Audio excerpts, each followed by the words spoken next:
Welcome to episode 6 of Terrible Takes. As always, I'm Holden Ottman, and I'm joined by Lucas Kohler, John Langenfield, and Jacob Stockley.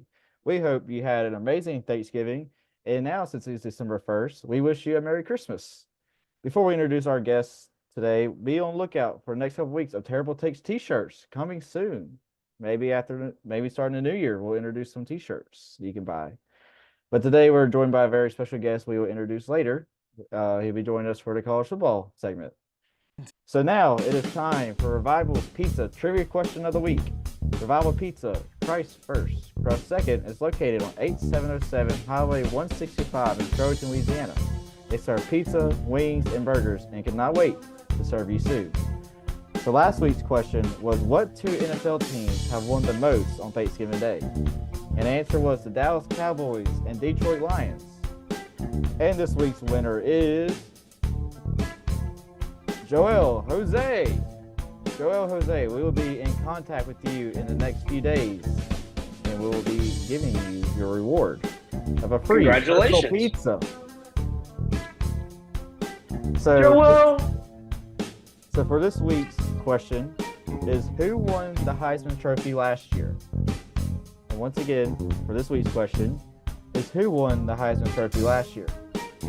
So you can either submit your answers through emailing at terribletakesportstalk@gmail.com, or we'll come out with the Instagram post Monday morning, and you can answer it in the comment section below. Or if you're listening or watching on YouTube, you can comment down in the comment section. So you have no reason to not answer the trivia question, which is, who won the Heisman Trophy last year?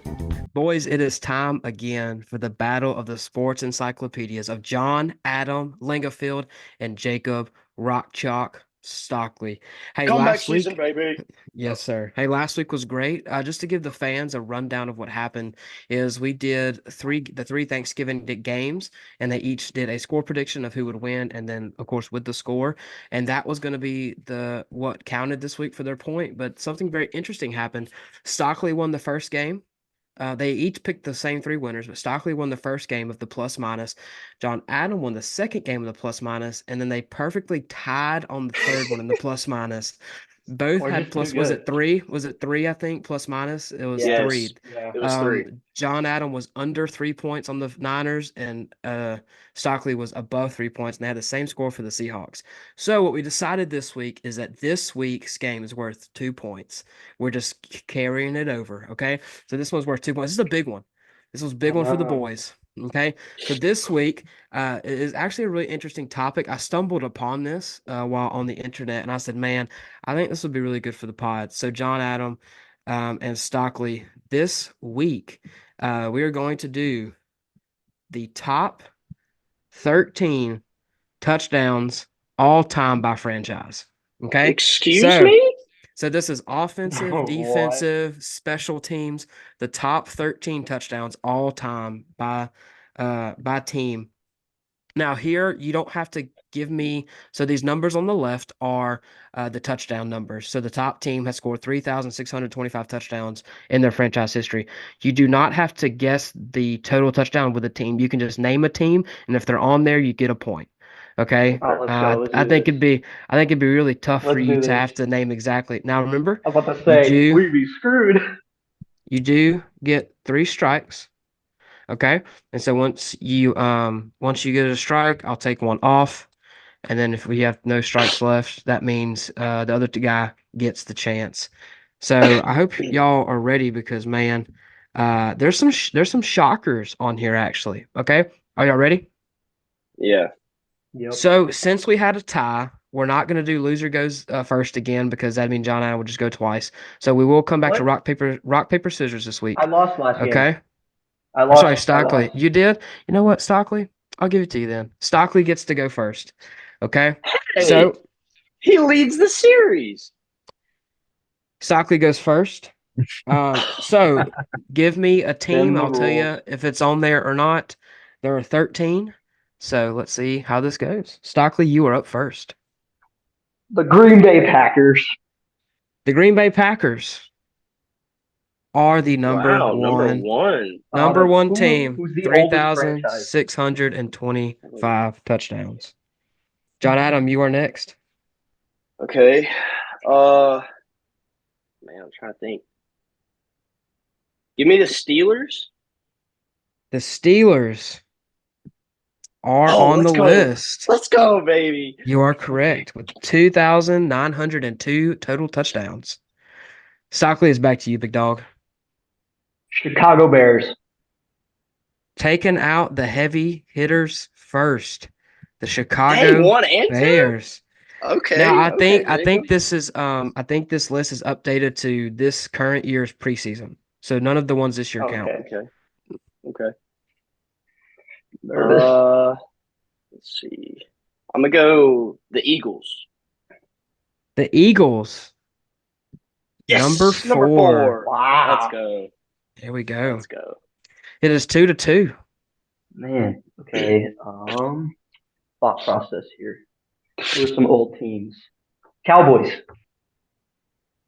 The Cowboys. Number 12. Oh my word. Just snuck onto the list. There we go, Oh. Cowboys. So it's 3-2, Stockley. Oh man.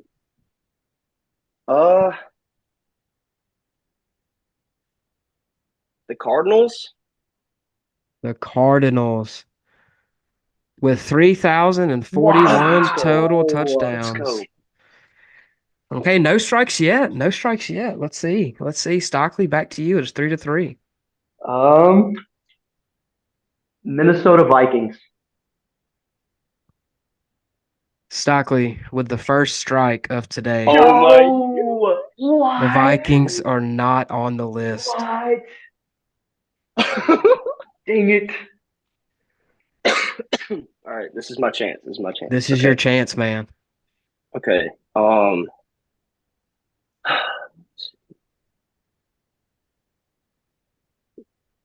gonna go with the Colts, maybe. The Colts with 2,705. Let's go, baby. John, Here I'm we up go. 4-3. John Adam up 4-3. Man, I'm nervous. Okay. Mm, New England Patriots. The New England Patriots. Stockley with his second Oh strike. my gosh! Oh my gosh! No Oh my shot, gosh! dude. Oh my gosh! Oh my gosh! No Stockton, you're still way. not out of it. John has to get 7 correct. So he has to get 3 more Yeah. correct to win. So you're still not out of it. Yeah. Still anyone's game. But if I get a strike, but he has more strikes, but he gets more right, what affects what? Whoever gets the most right. That's what it is. Okay. Whoever gets the most right. All right. Give me the Chiefs. That's a good one. John Adam. What? With his first strike. No shot, bro. No shot, bro. What? It's Okay, updated. First right? strike. It's updated, right? That was gonna be my next guess. Thank you. I think some of y'all forget how old some franchises are. Apparently. Like just 49ers. recently. Oh my god. Did someone guess? 49ers. Stockley with the 49ers? With 2,916. Oh my gosh, bro. 4. Oh my 4-4. It's getting down to the nitty gritty. Oh my gosh. This is so difficult. The Giants, maybe. Oh, how did I forget about the Giants? With 3,204 That's a good one. total touchdowns. John Adam back in the lead, 5-4, but we can tell already no lead is safe in this game. Okay. Come on, Stockley. You need to tie it up here. I know, a lot of pressure.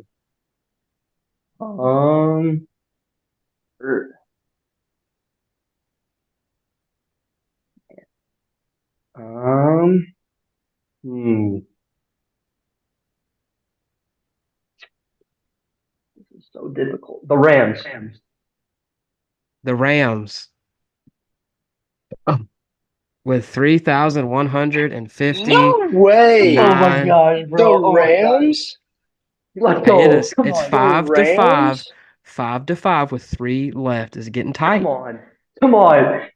Oh my Stockley with word. 2 strikes, John with 1 John strike. Adams. Oh my The word, dude. John has it Rams? safe right now. Oh my word. Hey, I'm not gonna give hints because I think if I say anything, it's gonna give it away. But let's see if you Yeah, can get yeah, the yeah. last 3. No hints. See if you can get the last 3. Oh, I got one. Oh, but I don't know. John Oh, Adams, it is your crap. turn. I know. I'm thinking, man. If you both get down to 2 strikes, I will give NFC or AFC for the last 3.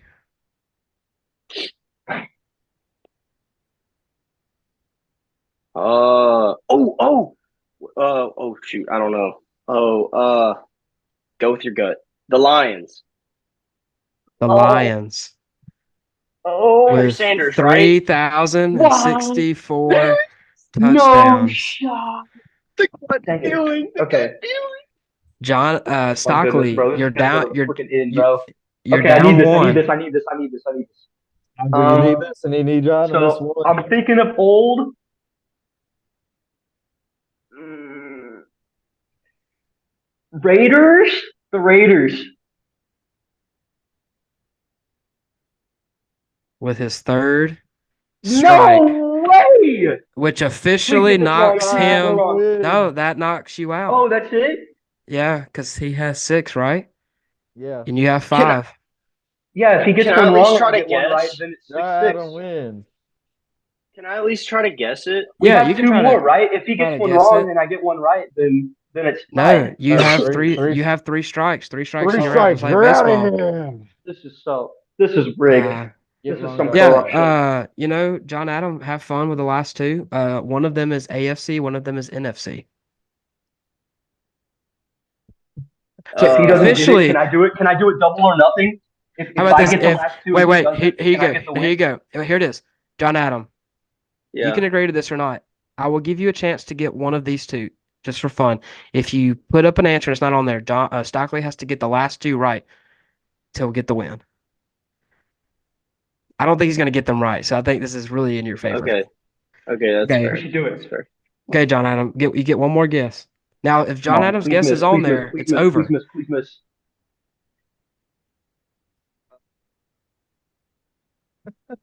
Give me a second to think. I need a second. Okay, I'll give you 15 Oh my seconds. word, dude. Okay.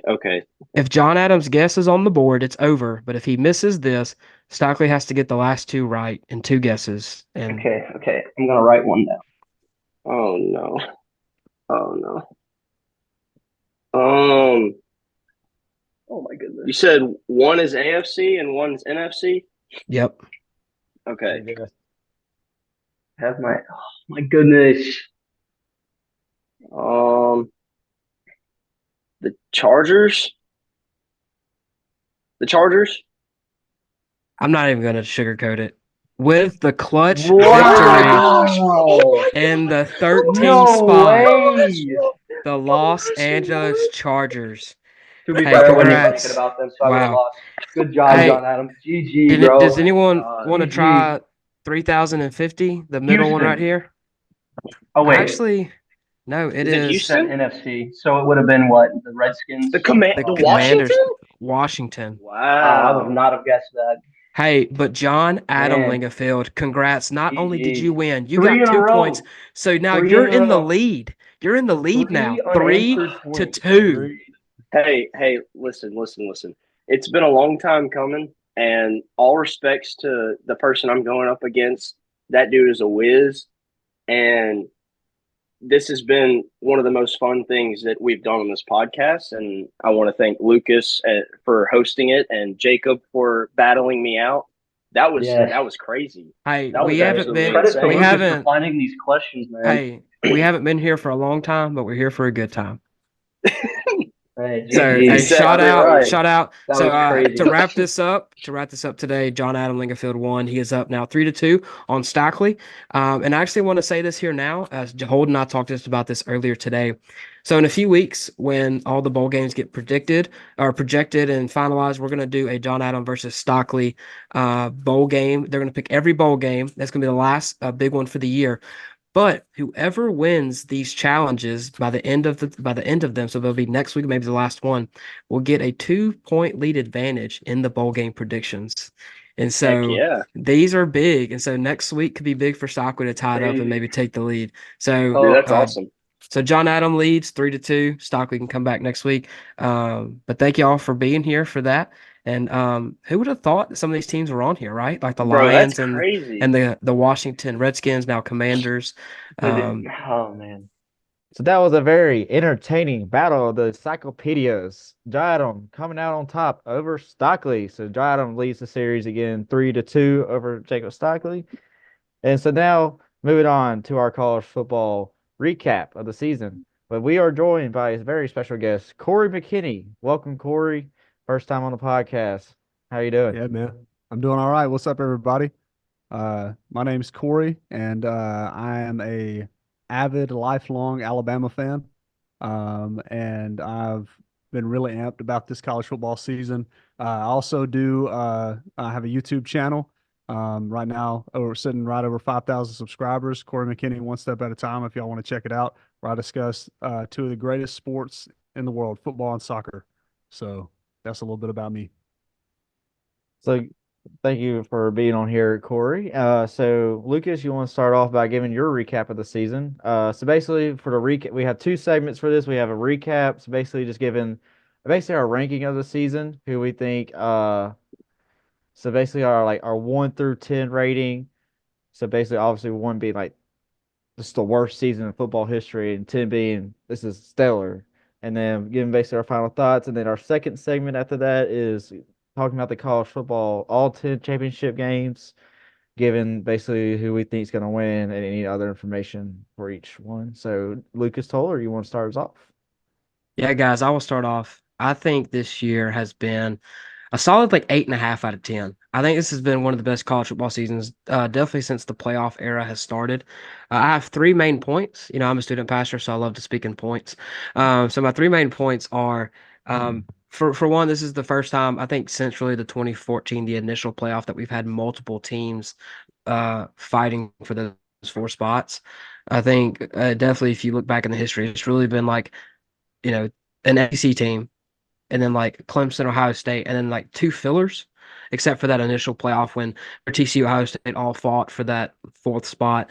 So it's cool to see that we legit have like 8 teams who can make the playoffs going into college championship weekend, conference championship weekend. So I think that's been the highlight of this season, is a lot of teams and in each conference showing up, showing out, fighting for the playoff spots. The second one is even though I didn't really care for this team, we can't not appreciate the hype behind Colorado for those few weeks that really made everyone watch college football. Now, they beat my Horned Frogs in week 1, so and I didn't really care for the hype, but I can't not respect it.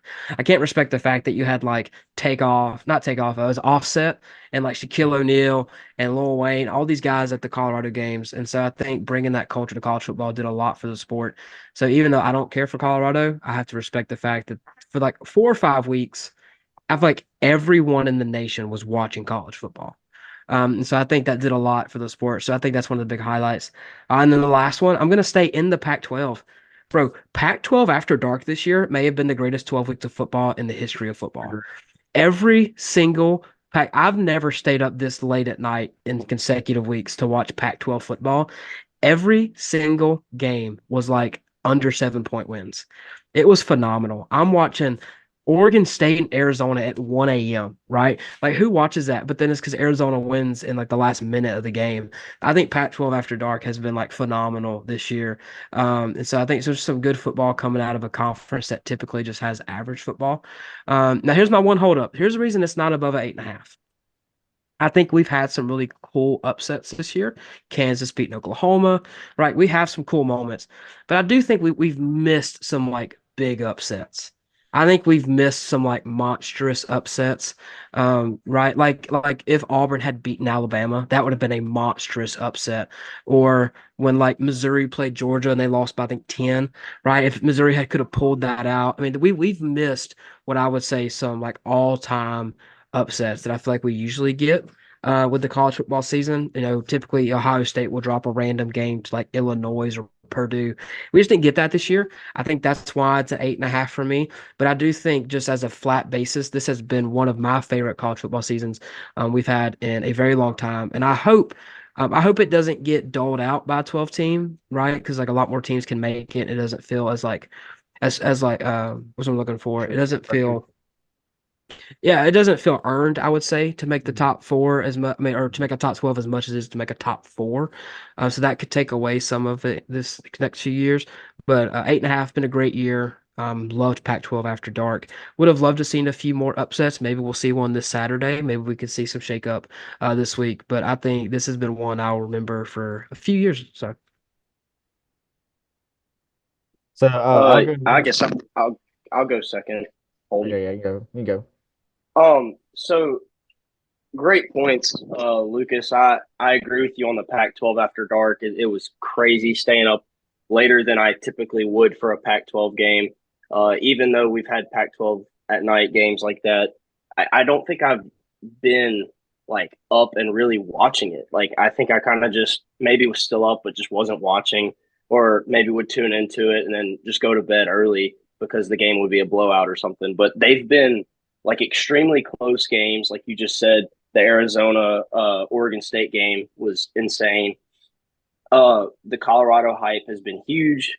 Obviously, it's kind of died down since they've been losing more, and they've lost some transfers too throughout the season.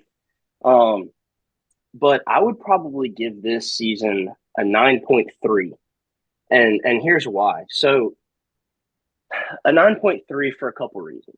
The Pac-12 showing their face, bringing in some talent, whereas typically you'd probably say, well, here's your SEC teams, here's Ohio State and Michigan, here's maybe Clemson and Florida State.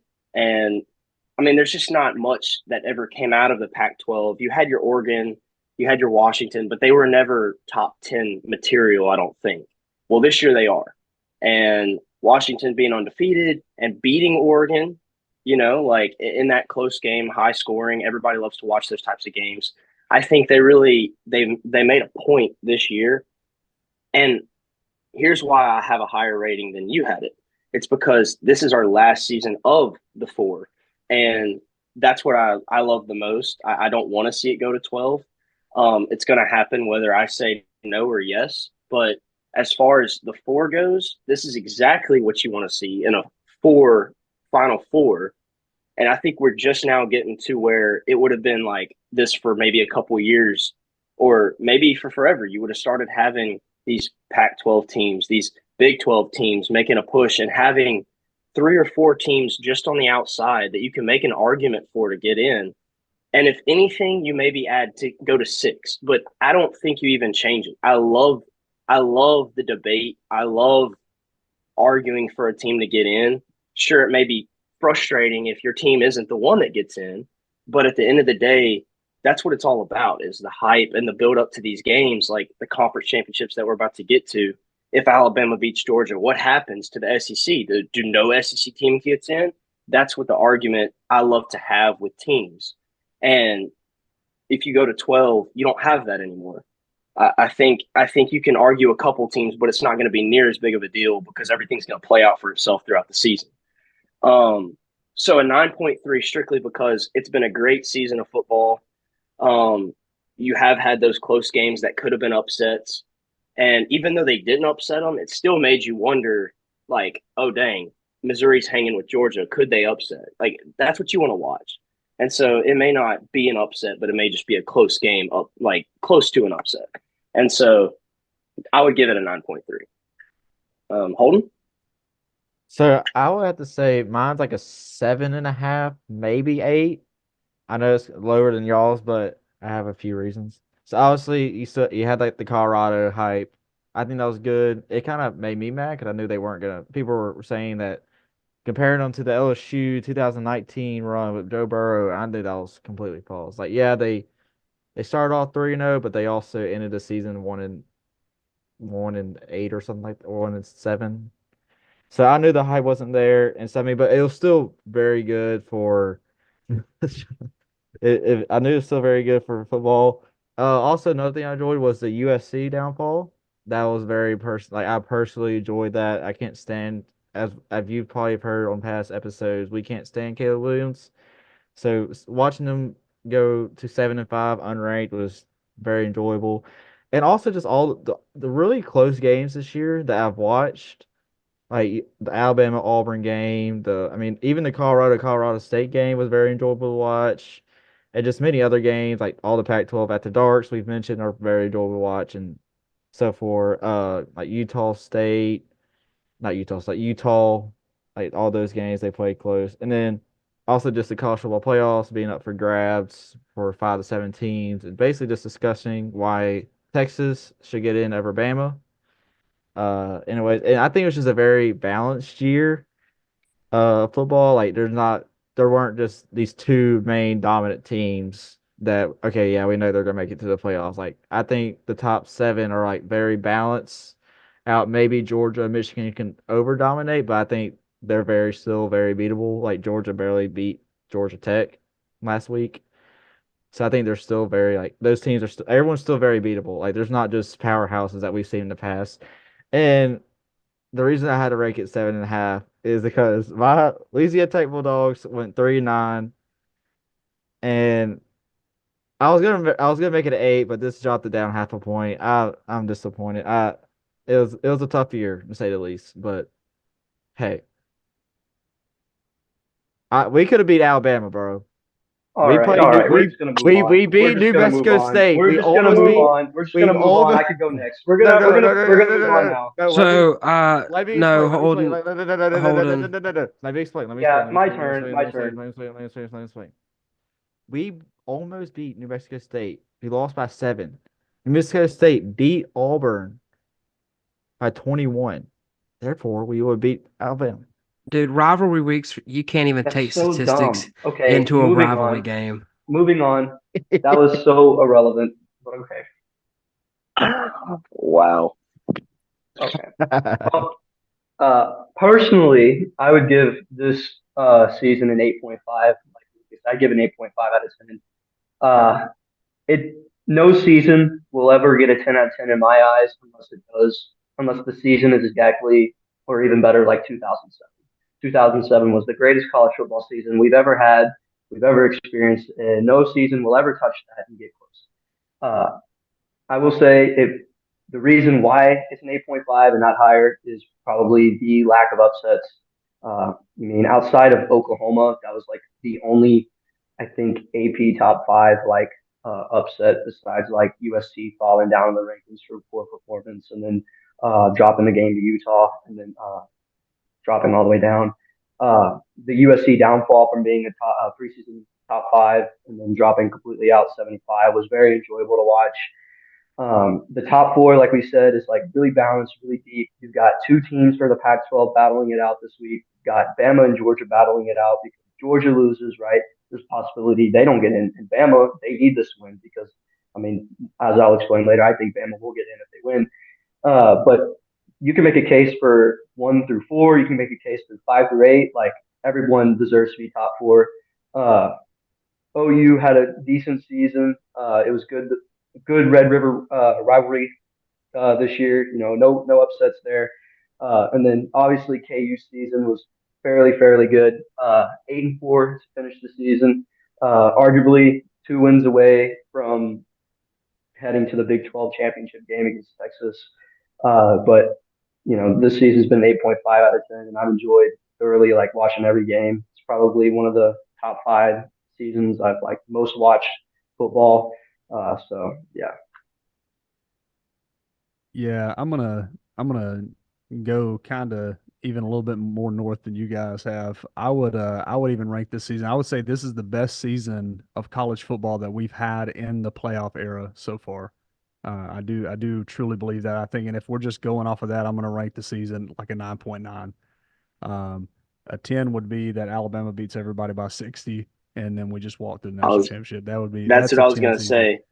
That almost Yeah. happened in 2020. So, we were really close. But I would say, yeah, I think this really is the greatest season that we've had in the playoff era. I think this is the first time that all 5 Power 5 conferences have a school who very well could not only make it to the playoffs, but very well could win a title depending on who else is in there with them.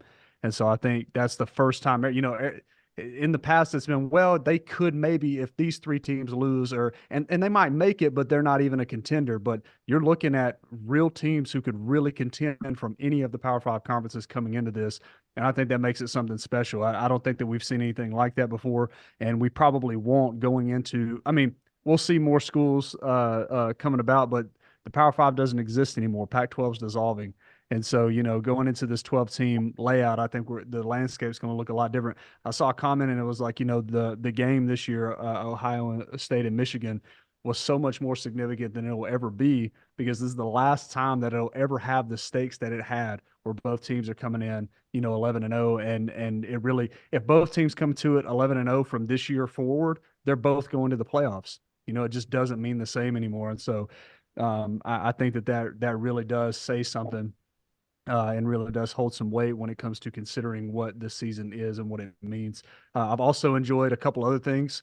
I hate the fact that we lost to Texas. As an Alabama fan, that sucks. However, I'm glad that the team that beat us stayed consistent through the rest of the season and is actually a playoff contender. That makes me happy. That means that loss wasn't for nothing, right? And we did lose to a team who played out well.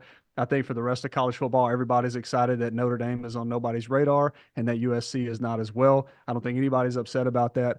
As somebody who does not like, Notre Dame at all, I'm glad that is not a problem for us. But all in all, I think it's been a fantastic season. It's been one that I really enjoyed, and I've caught myself watching more games that some people would call insignificant, like some of the Pac-12 After Dark games, because they're just fun to watch. Like, this has just been a fun season. And I think some of that may be accredited to NIL, leveling the landscape. A lot of that might be from the transfer portal and big talent going to smaller schools to try to make a name for themselves. It really has made college football fun. So, Yeah, I want to say, because I think we've all said this in a roundabout way without like saying it completely right. I would say this is probably the least disparity from top to bottom that we've yeah. had in college football in a long time. And I say that because I don't know if I made this point on the podcast or if it was in our group chat, but I made the joke that we always say the middle SEC team could be the best in another conference. Well, last week a middle of the pack 6-6 Kentucky team beat Louisville, who's fighting for the ACC championship, right? But like I think even Georgia's had more than one close game. Mhm. Missouri, Georgia Tech. Remember they played Auburn really close.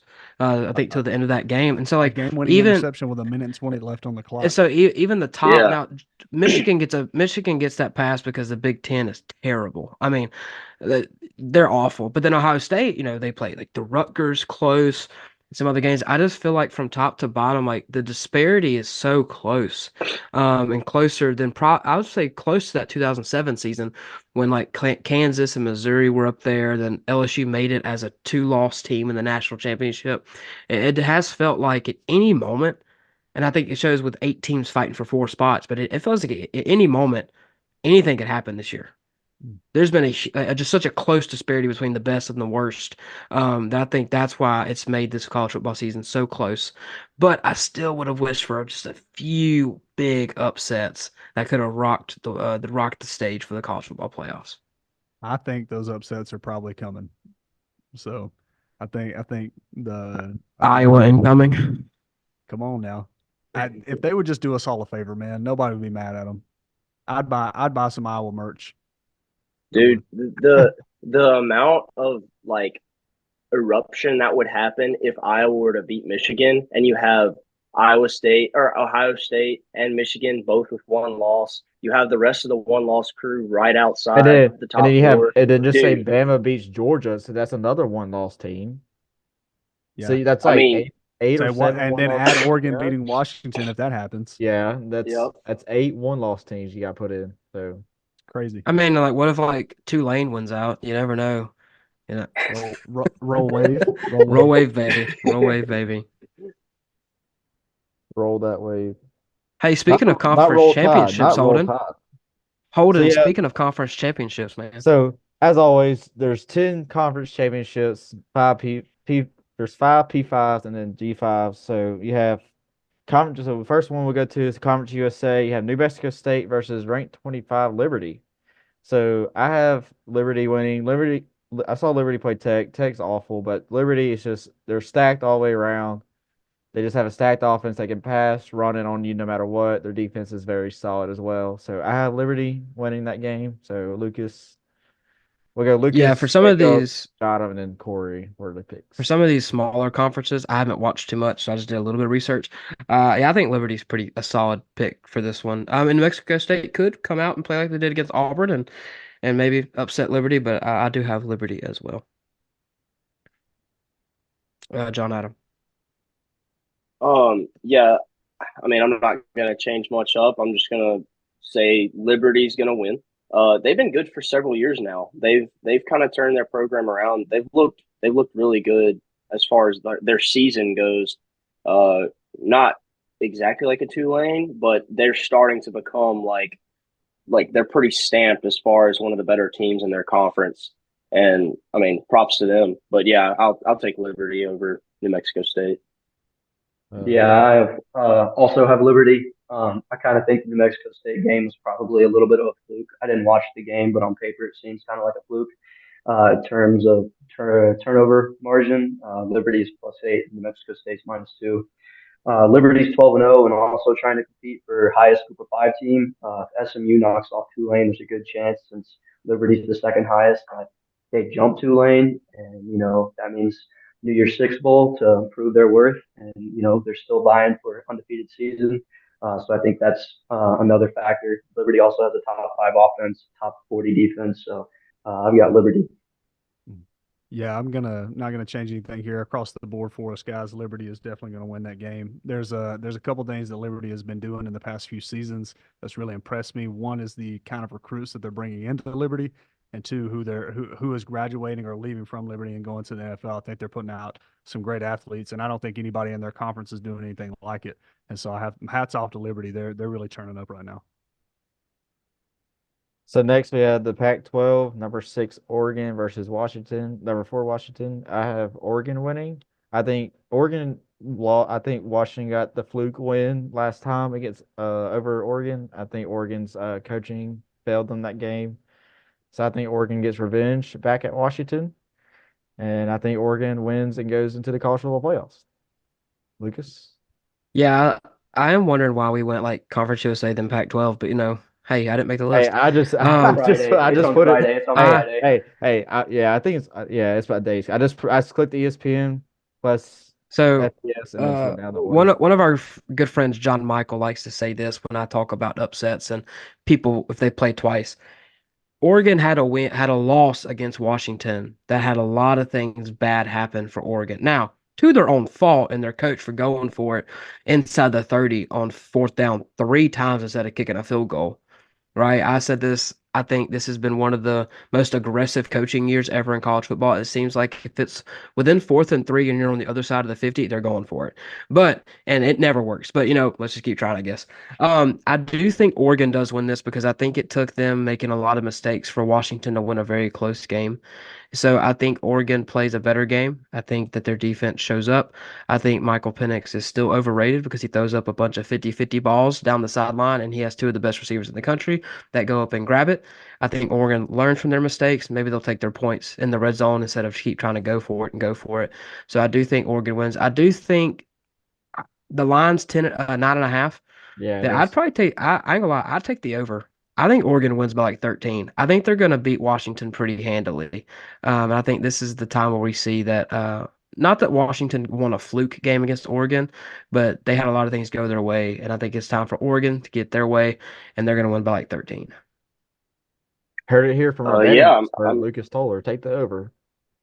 I'm gonna agree with the betting expert. I'm gonna go with Oregon in this one. So here's just a couple of things that I have written down. So it's gonna be a Bo Nix versus Michael Penix battle here. The two quarterbacks who've been talked about all season. Bo Nix has now, for the most part, put himself 1 or 2 in the Heisman race. Michael Penix has kind of fallen off of where he was originally, and I think that's because his play has gotten worse. In their first meeting, Oregon won turnover battle. Okay, they were able to get 2 fumbles and 1 interception. And they didn't turn the ball over at all. So there's that. They won time of possession by like almost 10 minutes. So they're controlling the ball, controlling the game, and yardage. I mean, not by much, but I think it was like 40 or 50 yards. But still, I mean, they're still out gaining them. And then this doesn't really do much, but whenever you only punt like 2 or 3 times in the game, Washington had an extra punt over that, so you give Oregon the ball, they go down and score, do something with it. Now, to your point, Lucas, on the 4th down stuff, Oregon did go 0 for 3 on 4th down, and Washington went 2 for 3. So in a game where maybe you're going to go for it on 4th down, depending on where you are on the field or how you feel as far as your offense against their defense, in a game like this, if you win on 4th down, most of the time you're probably going to end up winning the game. But in Oregon's case, the first game, because they didn't get a single one, they missed out a chance on getting 3 points every single time, and they win that game if you have 3 field goals. So I do have Oregon. I think they're going to fix their mistakes from the first time, which really was just the fact that they went for it on 4th down. They won everything else. They have all the other stats that you want to give as far as winning that game, and the only thing they did wrong was go for it 3 times and didn't get it a single time. So going for it on 4th down whenever you could possibly kick a field goal is big in this type of game. Yeah. I actually have them winning by 11, 35-24. I think it's going to be an 11-point ball game. Just to touch real quick before I throw it to Stockley. If you think about it, they lost because they missed a field goal at the end of the game. That was to tie it. You just kick 2 of those 3, you win the game. There's no point kicking that field goal at the end. And so you put a lot of pressure on your kicker at the end of the game to make it, because it was a deep one. It was like, what, 50 plus? Was it like 52? Yeah. It was a long field I goal. think so. You just kick 2 of those 3 and you win that game. And so you got to coach better than that. I do like aggressive coaching, but if you just kick 2 of those 3, take the pressure off of your kicker and even your defense, you win that game. And we're not even having this conversation. So Stockley, over to you, big dog. Yeah, I also have Oregon. This game kind of reminds me of 2018 with OU and Texas. Texas gets the win in the first meeting due to Oklahoma errors kind of falling apart. And then they meet again. OU wins by double digits. I think this exact same thing's going to happen. I agree with Lucas and John Adam. I think this will be a 10-plus ball game in favor of Oregon. Oregon's top 15 in defense, number 2 offense. Washington's 12 in offense, so they have a good offense. And to John's point, I also have written on my paper, I feel like this is going to come down to a quarterback battle. Which quarterback's going to perform? We know Nix doesn't turn the ball over, and he's got a 37-2 turnover touchdown to interception ratio, which is incredible. It's insane. His completion percentage is off the charts. He's leading in the Heisman race right now. I think if Washington wants to compete with Oregon and make this a 1-score game, it's, can Washington go step for step on offense? If Oregon scores, can they score back? If Oregon swings and punches them, can Washington swing back and punch them as well? I think it will also come down to defense. To Washington's credit, I will give them a little bit credit. In their last 3 games, they have forced 7 turnovers, so they're averaging about 2.1, 2.3 turnovers per game in their last 3. But Oregon's +9 in turnover margin and Washington's +1. So even though they have those 7 in the last 3 games, Oregon's been dominant and consistent the entire year. And I think after that loss, it's kind of like a wake up call, like, okay, it's time to prove it. We got no room for error, right? Oregon needs this win. So does Washington. I feel like Washington's a better team. And so, Oregon's a better team. Sorry. And I got Oregon coming up on top. Wow. Well, I didn't think I was going to be the only one, but here I am. I disagree with all of you. I think that Washington is going to walk away with the win. And before y'all jump down my throat, let me give you a couple reasons why. I hear a lot of numbers being thrown around. I hear a lot of people talking about how great Bo Nix is, all these things. That's fine, whatever. The fact of the matter is Washington has beat Oregon before, and I think they can do it again. Washington is coming off of 2 games where the entire season was on the line down to the wire. And I think if anything, Washington State taught them last week, as you say that Oregon had a wake-up call against Washington. I think Washington had a wake-up call last week. I think they're going to come with everything this week because for them, this is the first round of the playoffs. I think, unfortunately, whoever wins the Pac-12 is going to make it to the playoffs. And I say unfortunately because I think Oregon is still an unproven team. I don't think they've beat anybody. They have had some convincing wins against teams that don't matter. I don't think that Oregon has beat anybody convincingly that is a good team. And I think that's going to show this weekend because Washington has played consistently against good teams all season long. And so I think Washington walks away with the win. I think it's going to be a very close game. I think that Bo Nix is going to walk away with a Heisman moment this weekend, probably. Maybe. I think Jaden Daniels is probably still going to win the Heisman. It just hurts him that he's not playing in a game like a conference championship, and Bo Nix is. So I think that Bo Nix is probably going to turn up. He's going to have a great game. But, everybody was high on Penix at the beginning of the season. He's fallen off the wagon. I wouldn't give up on the cat yet. I'm excited to watch the game Saturday or Friday. I will say that. Go ahead. Corey, let me ask you a question. You said that Washington's played good teams consistently. Does Oregon and Washington I said they've not played. play the No. same I said they played consistently against good teams. Who has Washington played? They played the same schedule. Washington has played. Huh? They don't play the same. They play the same schedule as Oregon, so you can't make the argument that Oregon has a bad schedule if Washington. Let's take a look at this, buddy. Well, the one win I would give Washington over Oregon is Oregon didn't play Arizona, Washington did. That's one win I would say that you could say, but that was earlier in the season. But I kind of agree with Stockley. They do play like 85% of the same schedule. Was that Oregon Washington did before destroy Arizona and switched rate their Colorado quarterback? this Is that Washington win before Arizona switched quarterbacks? Because they switched quarterbacks through the season, and that's when Arizona started performing. I'm not sure, but then I would say that Oregon State played Washington close, and then Oregon kind of beat the brakes off. Oregon beat the brakes off. Week. So real quick, I want to say this. But wait a minute. Let's put some context around that win because who got informed that their coach was dipping on the way to the game? Was it on the way to the game? I thought it was after the game. Oregon State. It was on the way to the game.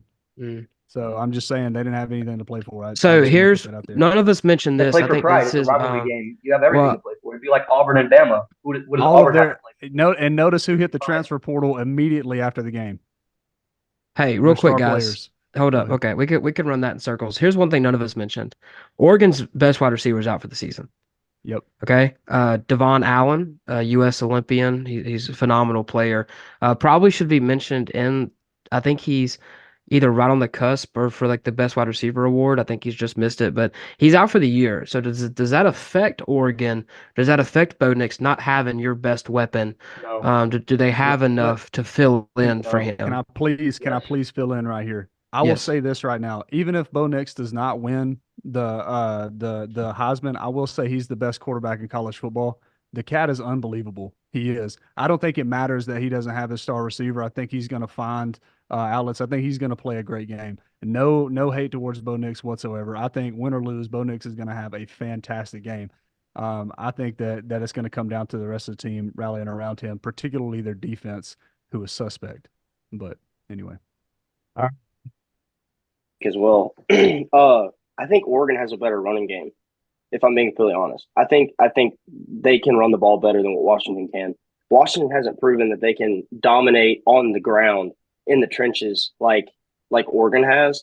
And all the points you're making are great. Like I do think Washington has a great wide receiver core. I think they are very talented offensively. And I think this game is going to be pretty high scoring. I think it's going to be like the first one.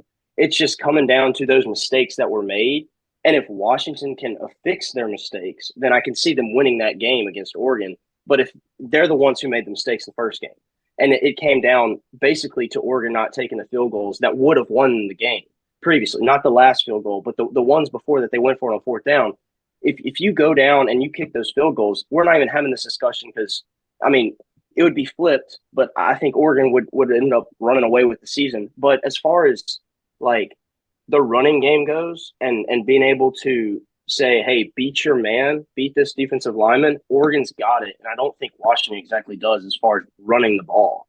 And that's why they had so much, like almost 10 minutes of time of possession over Washington was because they were able to run the ball. They have two different ways of running their offense. and it all benefits Bo Nix because if you run in the ball, then he can run out and do what he does best, and that's throw to open receivers.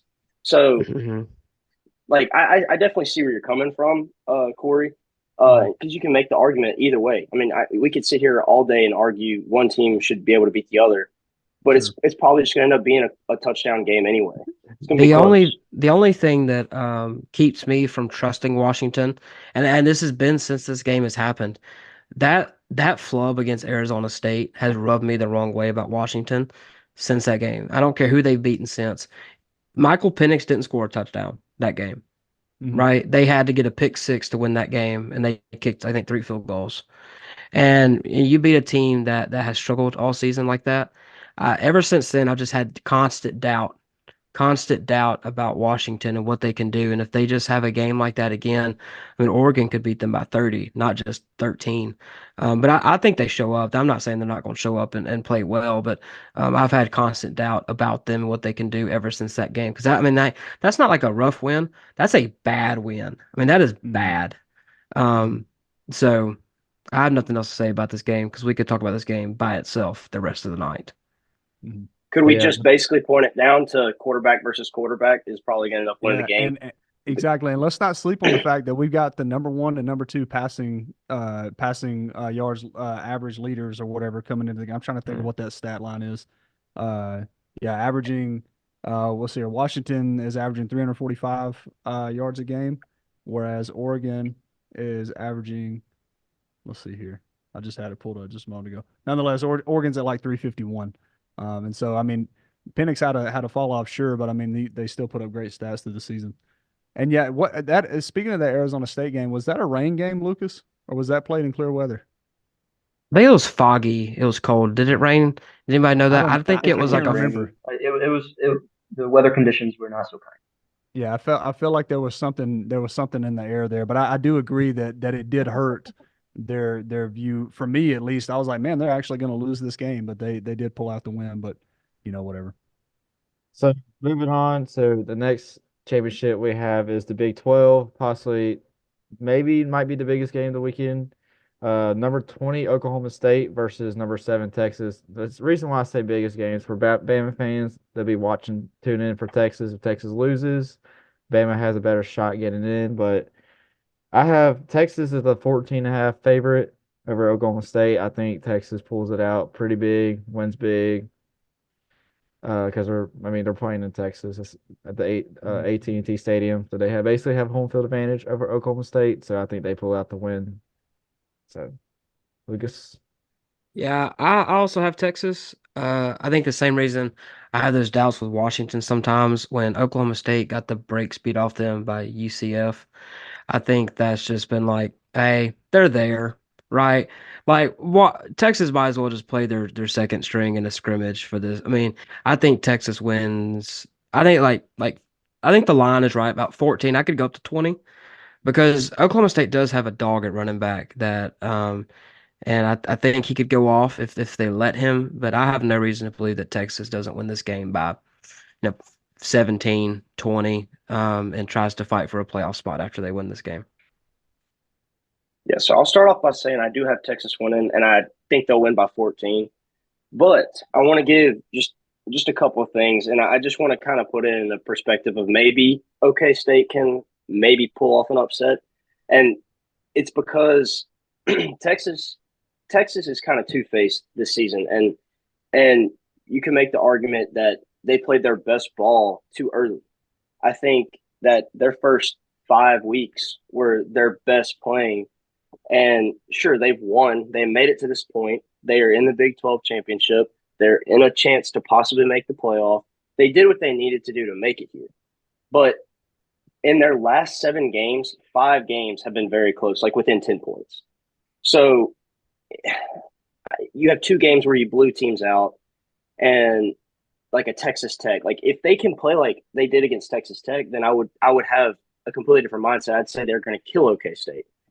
But whenever they come down to field goals or just like the flag, or not the flag, the terrible marker, the terrible marking in the Houston game where Houston was going down and they clearly got the first down, but the refs basically blew it for them to even do anything with it.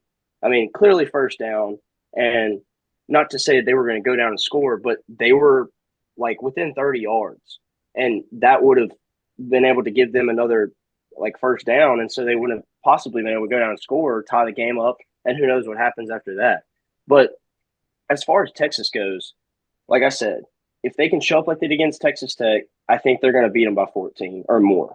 If they come out and they try to play like they did against like like Kansas State, like and win by 3 points, like that's not going to cut it, I don't think. Because Oklahoma State is going to come in prepared because they're going to want to try to knock off Texas. I mean, that's going to be their plan. This is Texas's last game in the Big 12. They're going to the SEC next year. Why not upset their first season like this close to the playoffs? Why not try to go in and just like surprise everybody, beat Texas? And I mean, Mike Gundy's going to get them fired up before the game. And considering that he's in the running for the Big 12 Coach of the Year, he's done a good job. He did? He won Coach of the Year yesterday, yeah. Wow. And you can make an argument that Steve Sarkisian could possibly have won it, and you can look at it all day, but he's still one of the top coaches in the Big 12, and he's going to get his team prepared. They're going to come out. I mean, they might get beat by 14 plus, or he might get them to where it's a 3-point game kind of scenario. So I'll take Texas, but there's kind of a little bit of a situation possibly if OK State can come out on fire. Yeah, I'm also going to take Texas. This matchup has got to be my nightmare, right? As an Oklahoma fan, I don't like Oklahoma State. They're little brother, and I don't like Texas. They're ugly. But I would have Texas in this one. I do have Texas in this one, and I agree with John Adam. I think this is going to be a double-digit win. I think it can be an easy double-digit win for Texas if they play it right. If they play like they did against Texas Tech, and I know Texas Tech isn't the greatest team, but they blew them out by 50. That's a good win. That looks good. You blew out a team you should have blown out. I think if they go in playing like that, if that Texas team shows up, I think it'll be an easy double-digit win for Texas. I think they'll control it from the start to the end. Since that OU loss, you brought it up. They beat Houston by 7 on a lucky call. They did blow out BYU, but then they go down on a 2-game stretch, overtime win to Kansas State by 3, TCU win by 3, Iowa State double-digit wasn't pretty by 10. And then if you look at Oklahoma State, when they headed into Bedlam, beat Oklahoma by 3, got killed to UCF, had a 10-point win, 13-point win to Houston, but kind of was back and forth the entire time until the final 7 minutes of that game, and then struggled against BYU and had to win. I think I look at that and I say, okay, who has the hot hand right now? And it's Texas, and Oklahoma State's kind of struggling. I think if Oklahoma State does want to win, Alan Bowman, their quarterback's going to have to not turn the ball over. They're going to have to establish Ollie Gordon and feed him the ball. He's the Big 12 player of the year for a reason. Might as well utilize him and everything he can. But I just think Texas is too good against them. So I got Texas by double digits. As someone who avidly hates Texas and was devastated that they walked into Tuscaloosa and dog walked Alabama, I will say this about them. Texas has proven to be, I think, a good team. They have. Now they have struggled there in the final stretch. Quinn Ewers has battled some injuries. As a matter of fact, I don't even think he played in the BYU game. Am I right on that, or was that Kansas State? He missed the game.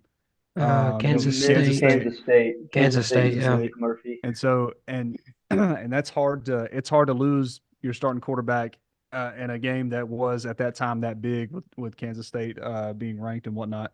But I will say this. I haven't seen anything from Oklahoma State that would make me think that they have any chance of beating Texas. I think Texas this is their week to make a statement to the committee to say, hey, look, we are the team that we keep saying that we are. And of course the freaking Cowboys won. Darn it. Sorry, that's off topic. But I think this is their time to make a statement and to say, hey, we are the team that we've been telling y'all we are. And I think they're also playing with a chip on their shoulder. The fact of the matter is Ohio State's ranked above them, even though Ohio State is walking into a bye week this week. And I think that Texas is going into this game knowing that they have to put up big numbers to put on a show and make it into the playoffs. So that's my take on it. I think two things.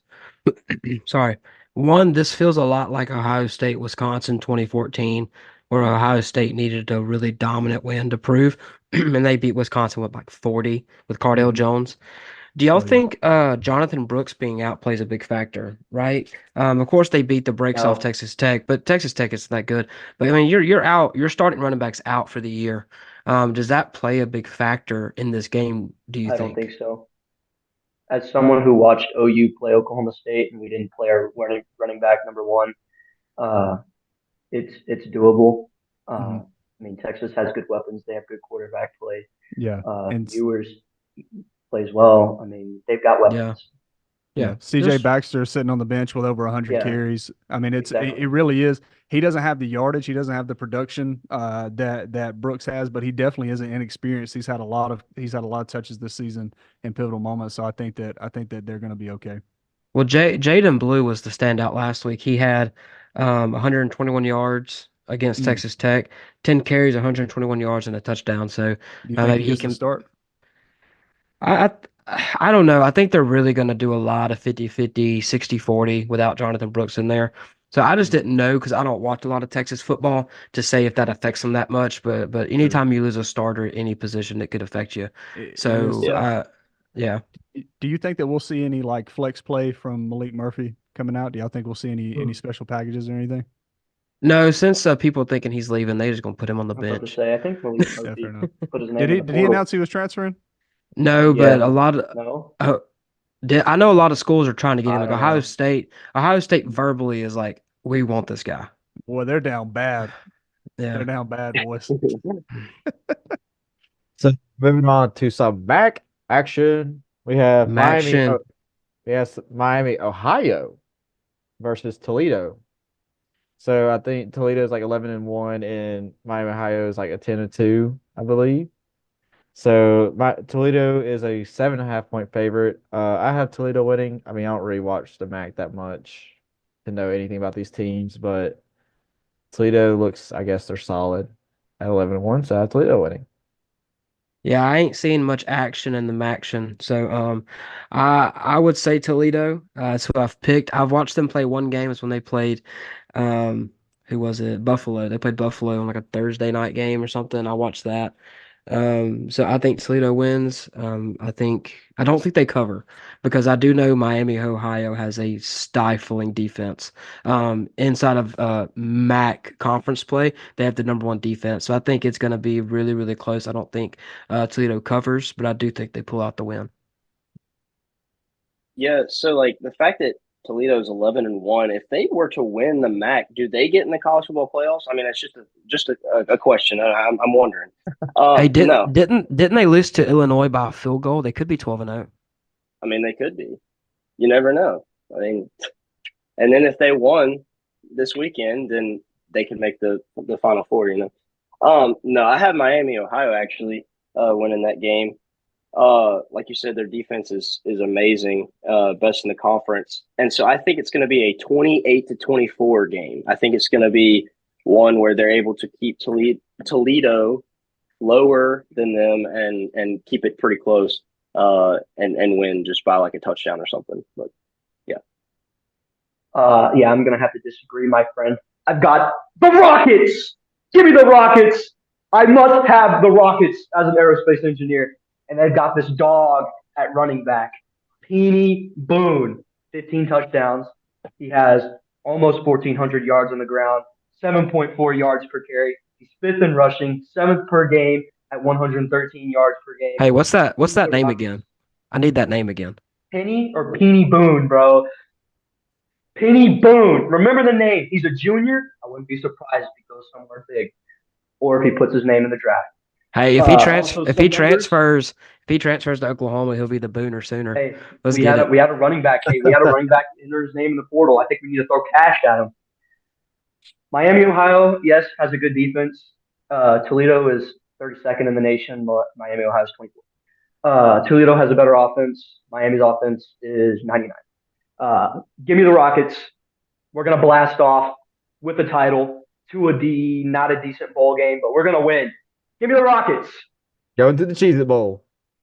Yeah, come on. I got just a simple pick. I didn't watch a lot of MAC action, but I will say this: at the beginning of the season, Miami, Ohio put up on their socials that they were the real Miami, and so I'm backing the real Miami, baby.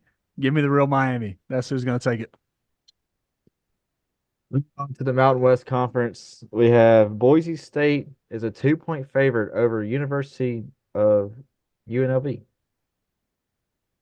So I have UNLV winning. I think they pull off the upset.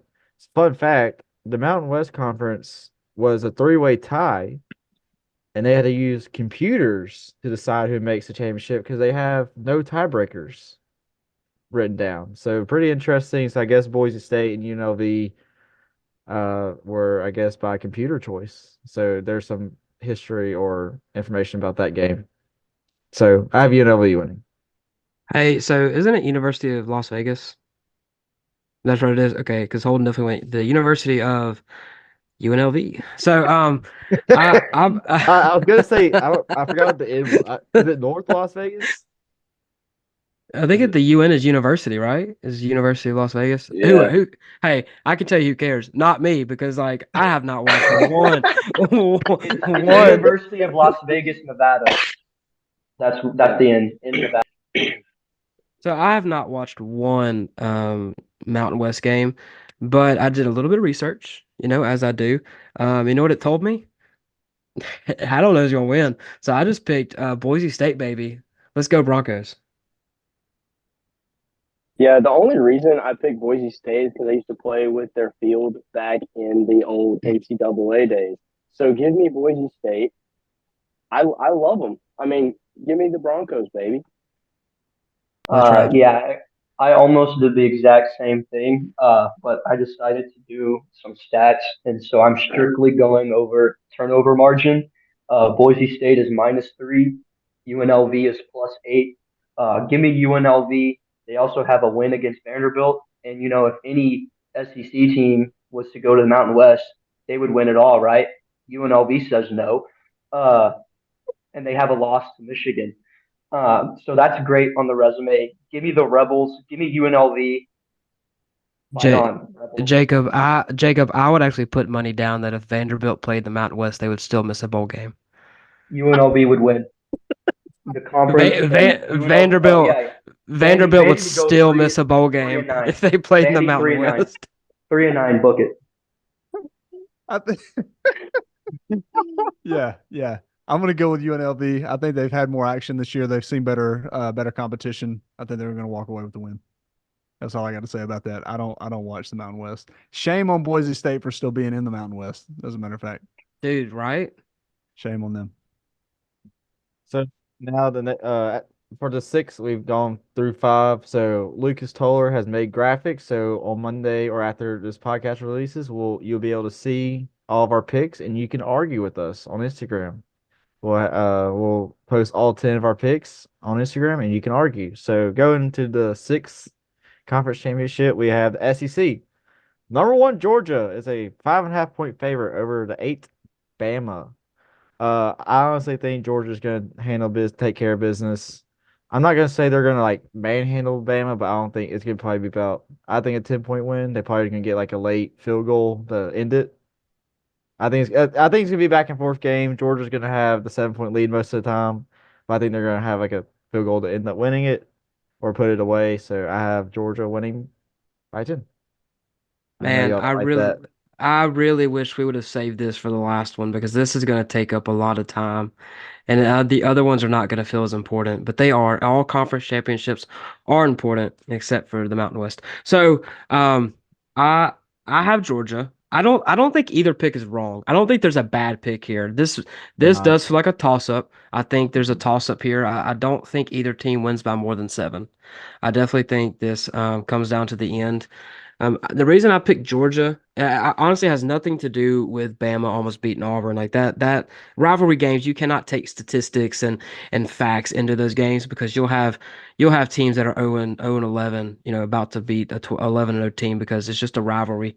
I do have Georgia though because here's the main reason why. every single time we go, Georgia may lose this. They beat the brakes off whoever they play, it feels like. I would say Missouri was the one where they kept it a little close. But like when they played Ole Miss and we're like, Ole Miss has got that offense, they're going to score points, they're going to put them up, and then Georgia was like, not today, right? No, no, no, not in my house, right? They beat the brakes off Ole Miss. I mean, pulverized Tennessee, and so it just feels like every Auburn. time. It just feels like every time we think Georgia's just going to slip, they're going to fall off. They handle business. Now, speaking of Bama, uh, I just think even though I said a few weeks ago on the pod where I said I think Bama's hit their stride, it just still feels like there's a little bit of not knowing their identity.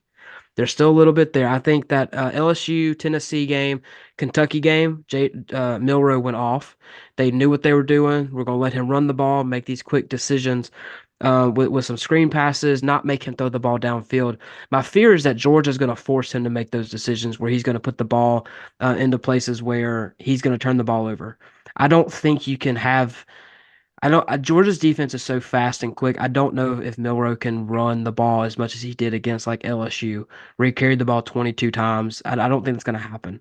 So I think he's going to have to be a pocket passer to an extent. And just watching him this year, when he's had to be that, he's come up short. So I do think it's close. I think it's going to be the best conference championship game this weekend. And I think that's good because this is the highest stakes for this weekend. But I do have Georgia. I'd probably have Georgia by like 4.5. Not, I mean that's the line, but I mean about 4. I think they're gonna stop Bama on a late drive for the game and hold on to the win. Obviously, I'm gonna choose Bama, Bama ride or die. Let me give you some information that you may not know about. Corey, you may, but playing in the Mercedes-Benz Superdome, we are 7-0. We are undefeated Mercedes-Benz in Stadium. Mercedes-Benz. Yes, I know. Hang on. I'm not done yet. Not so fast. Okay, we beat Georgia 4 of those times, and we beat 3 others also in Mercedes-Benz. We are 15 straight. City of Atlanta. 16. And 16. 16? 16. Excuse me. And that dates back to 2009 in the SEC Championship. And that was whenever they played in the Georgia Dome. So we have some good luck in the Mercedes-Benz Superdome. That's just what I'm going to say. Bama, just like you said, Georgia, anytime they get doubted, they show up the next week. Well, guess what just happened? We just got doubted against Auburn, who is also at Auburn, and it's a rivalry game. Anybody can deny that if they want to, but Auburn's always going to play up. No part of my brain thought Alabama was losing that game, so I'm sorry. We may have doubted you because it was 4th and 35, but I wasn't going into that game doubting you were going to lose that game. Hey, we knew that game was going to be close. We knew that game was going to be close because that game has been single digits since 2011. I'm not saying that. I'm not saying you doubted before the game. I'm saying now. I'm saying the fact that we just almost lost to Auburn. I'm saying that we are now doubted more. I feel like people are doubting Alabama more going into the Georgia game than they would have if we would have beaten by 25. Like I'm just saying what the critics are going to say because everybody's looking for something to say about Alabama in a negative way. They do it every year. I mean, that's what happens when you're a dynasty team like this. That's what happens. And so we went into Auburn. Yes, we almost lost. We had a play that apparently they've been running in practice. Saban said that they've been running that play, and it worked. Okay, I don't know what else to say. It might have been lucky. Coverage might have been sucky, but it scored. It worked. We move on. And now we're on to Georgia. And I think our players are going to feel like what Georgia maybe felt before the Ole Miss game. I think we're going to feel the same way going into this SEC championship game, knowing the stakes that are at hand. We may not come out on top, but I will say this. We're going to give it a fight, and I think it's going to be probably a 3-point game if they win. I think it's going to be that good of a game.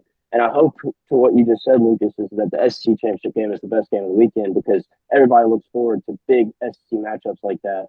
And to have it with these stakes, like if Alabama loses, they're out. If Alabama wins, what happens? Everybody loves those types of stories. And so to me, the main factor is going to be Jalen Milroe. And it's been that way for weeks now, or since the Texas game. What's going to happen how's our offense going to look? Are we going to let him run his offense as far as like he did against LSU? I was happy with how he played against LSU, how he played against Tennessee. I'm fine with how he's playing then. And then you have a game like, you go into Auburn, obviously tough crowd, hostile environment, and it's just not clicking like it had been. And I think they can figure that out. I think they're going to work on that. I think they've been working on that. Obviously, Milroe's going to know when he made mistakes. He's going to try to fix them. He's a leader. He loves his team. He loves his guys, and I think he's going to do whatever it takes in that leadership role to show up against Georgia. And I think it's going to be a really good game. It's going to come down to probably our defense stopping their offense too. I mean, we can't deny that our defense has to play well. So lockdown corners. McKinstry needs to start playing better. I don't even know if he should be starting. It's like every single time a ball is thrown over 20 yards, we feel the need to either hold on to the guy and get PI, or we get beat because of busted coverage over the top. And so our safeties need to pay attention. I think they're going to use Lad McConkey a lot. And then the fact that they got, what's his face, tight end for Georgia? Brock Bowers. Yeah. And the fact that he's been back in the lineup for several weeks, look out for a big game from him. He had a really good game against us last year, or 2 years ago, whichever one it was. So they're going to use him. They're going to utilize him. He's a huge piece of their offense. And then stopping their run. They're big. This guy stopped the run. I mean, it's fundamental football, basically, is what I'm saying. You got to be fundamental. No penalties. I mean, that killed us against Auburn, too. I think we had 8 penalties for over 75 yards. So it's like discipline, basically. And Saban's going to preach discipline. He always has. He always will. And it just comes down to executing. I mean, that's all it is, execution. So Alabama can get it done. I have Alabama. We'll see what happens. I want to be that guy real quick. Can I be that guy? Sure. How many times has Bama won in a row in Atlanta? 16. 16? I'm going to say they just jinxed Bama. No, I was like, what happened last time they played Georgia, though? Just in general. Y'all lost, right? Okay, thank you. Bye. Were you Stockley. addressing me in that as well? Or are we going right. in order? Because I'll address that in a second. Go ahead, Stockley. Do Stockley. damage. So I also have Bama winning this game. I do think Whoa! this game is a toss-up, but I've got Bama winning. I know that is surprising to some people. I gave Bama a lot of stick for that close loss against Auburn, right? Rivalry game. I said it last week on the podcast.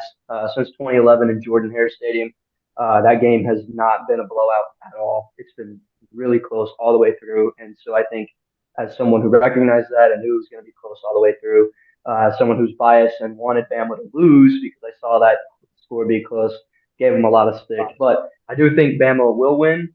Kind of like what John said about Mercedes, they're on a roll. I have some stuff kind of similar, but this game has seen great defenses. It's seen top offenses against great defenses.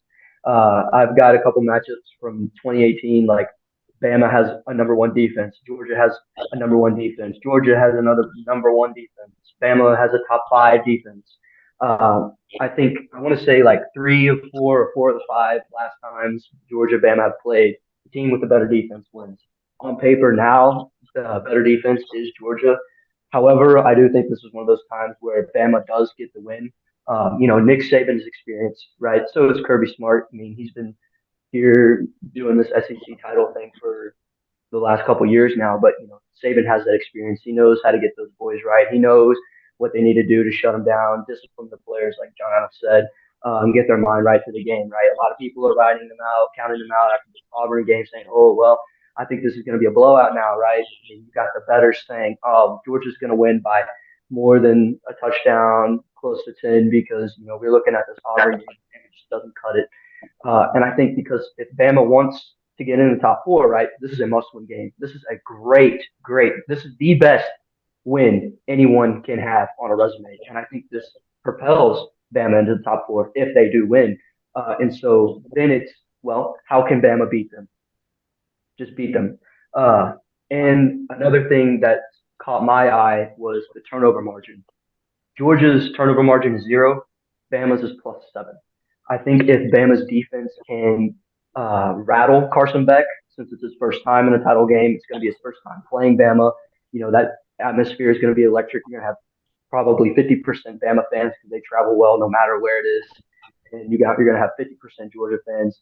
I think if Bama can rattle Carson Beck, I think Bama can force turnovers, get stops, and score. I mean, we saw it with Bama against LSU, right? LSU's electric offense. Could Bama win the shootout? Can they go step for step with this offense and shut down this LSU offense that we thought was so good and was going to score a lot of points against Bama? And what did they do? They won by 14. Yeah, you can make the case for Daniels, but I really thought that was irrelevant. But I think seeing Bama win and who their coach is and how I've seen them play in big games like this, I just think Bama will win. I think it'll be close, but I got Bama on top. All right, Corey, your turn. All What you right. think? All right, man. I've been waiting all week on this. Actually, a couple weeks. 'Cause I knew we were going to make the SEC championship when Lucas first inquired about this, and I said, you know what? I'm going to go ahead and start preparing. Here's the deal, man. I got a couple of things. One, Lucas, I want to touch on something that you said. You asked about what Bama's identity was. That they're still trying to figure it out. Our identity is champions, and I think we're going to see that this weekend. I'll also say this. When was the People last time crap you won the championship, though? in 2020. Can you tell me the last time any of your guys' favorite teams walked away with one? Okay, thank you. Now I will say this. Been 23 and years. Team's going Huh? 39 the past 3 seasons. Come on. I also say this. People crap on Jalen Milroe a lot. They're like, oh, he turns the ball over all the time. He's garbage, whatever. He and Carson Beck have thrown the same amount of interceptions. So I just want to put that out there. Neither of them have. If we're going by just the amount of picks they've thrown, if everybody's saying Jalen Milroe sucks because he turns the ball over all the time, well, let's look at Carson Beck. He's not doing any better. I also want to say this to you guys. On paper, Georgia definitely looks like the better team, and I'll even say this: Georgia is the best team in college football. They are. There's no denying it. If somebody could have done something about it, they already would have, but they haven't. Georgia's the best team in college football. I think that Alabama's still going to win. And let me tell you why I think Alabama's going to win. One, it's a home game for us. As you stole my thunder there, I'm okay with that though. You presented it well. It is a home game for us, and the reason why I say that is Nick Saban since 2009 has walked into Atlanta and handled business every time. Now, I will say that I think that doesn't matter year to year. I think every year is a new year. You can't pull from one game and go, hey, we're going to do this. But I will say he's comfortable there. He is. I think it's a home game, and if I had to bet on anybody, I'm doubling down on Nick Saban. I'm just going to say that. But the one thing that we didn't do well against Texas, let's revisit the Texas game for just a minute. A 10-point loss at home to Texas, game 3 of the season, game 2 of the season. One, we had a brand new offensive coordinator and a brand new defensive coordinator who's working with a brand new offense, a very young offensive line, a new QB who we hadn't really figured out yet. We didn't know what kind of quarterback he was. Everybody thought that he was just a runner, but it's obvious from the beginning of the season we were trying to establish a good passing game, which I think has benefited us to this point. And if you don't believe me, see 4th and 31 against Auburn. I'm just saying, Mons did catch a beautiful ball, but that was a fantastic throw. Just want to say that, okay? I think that Jalen Milroe has proven himself as a deep ball QB. He may not be able to throw worth a crap over the middle of the field, and that's okay because when it matters, he can put the ball in the right place. But something that we also struggled with, if you go back and look at that game defensively, Alabama did not get any QB pressure on Quinn Ewers. We just didn't. It was a horribly played defensive game. For us to come in with this touted defense that we were so excited about and for us to underperform the way that we did against Texas, it was embarrassing to watch. All right. Did not help that it was coupled with 2 turnovers by Jalen Milroe in crucial moments. That did not help at all, but our defense did not step up to the plate. Since then, let me tell you about 2 guys who have stepped up to the plate and have played outrageously. One, a lot of people sleep on, don't know him. His name is Chris Braswell. He has 8 sacks on the season. He has 1 interception for a pick 6. He is going to bring the heat to Carson Beck this weekend. And if he doesn't, which he will, Dallas Turner. Do y'all remember who Dallas Turner is? Let's let's go back and it's hard the to LSU game. it's hard to forget a guy that keeps injuring people. He does, yeah. And do you think for a second that if he gets 1 clean hit on Carson Beck that it's going to be a good day for Carson Beck? It's not. They haven't played a defensive line like this at all. Georgia has not played a defense like Alabama's. I just want to say that. I think statistically speaking, Georgia has the better defense on paper when it comes to physicality.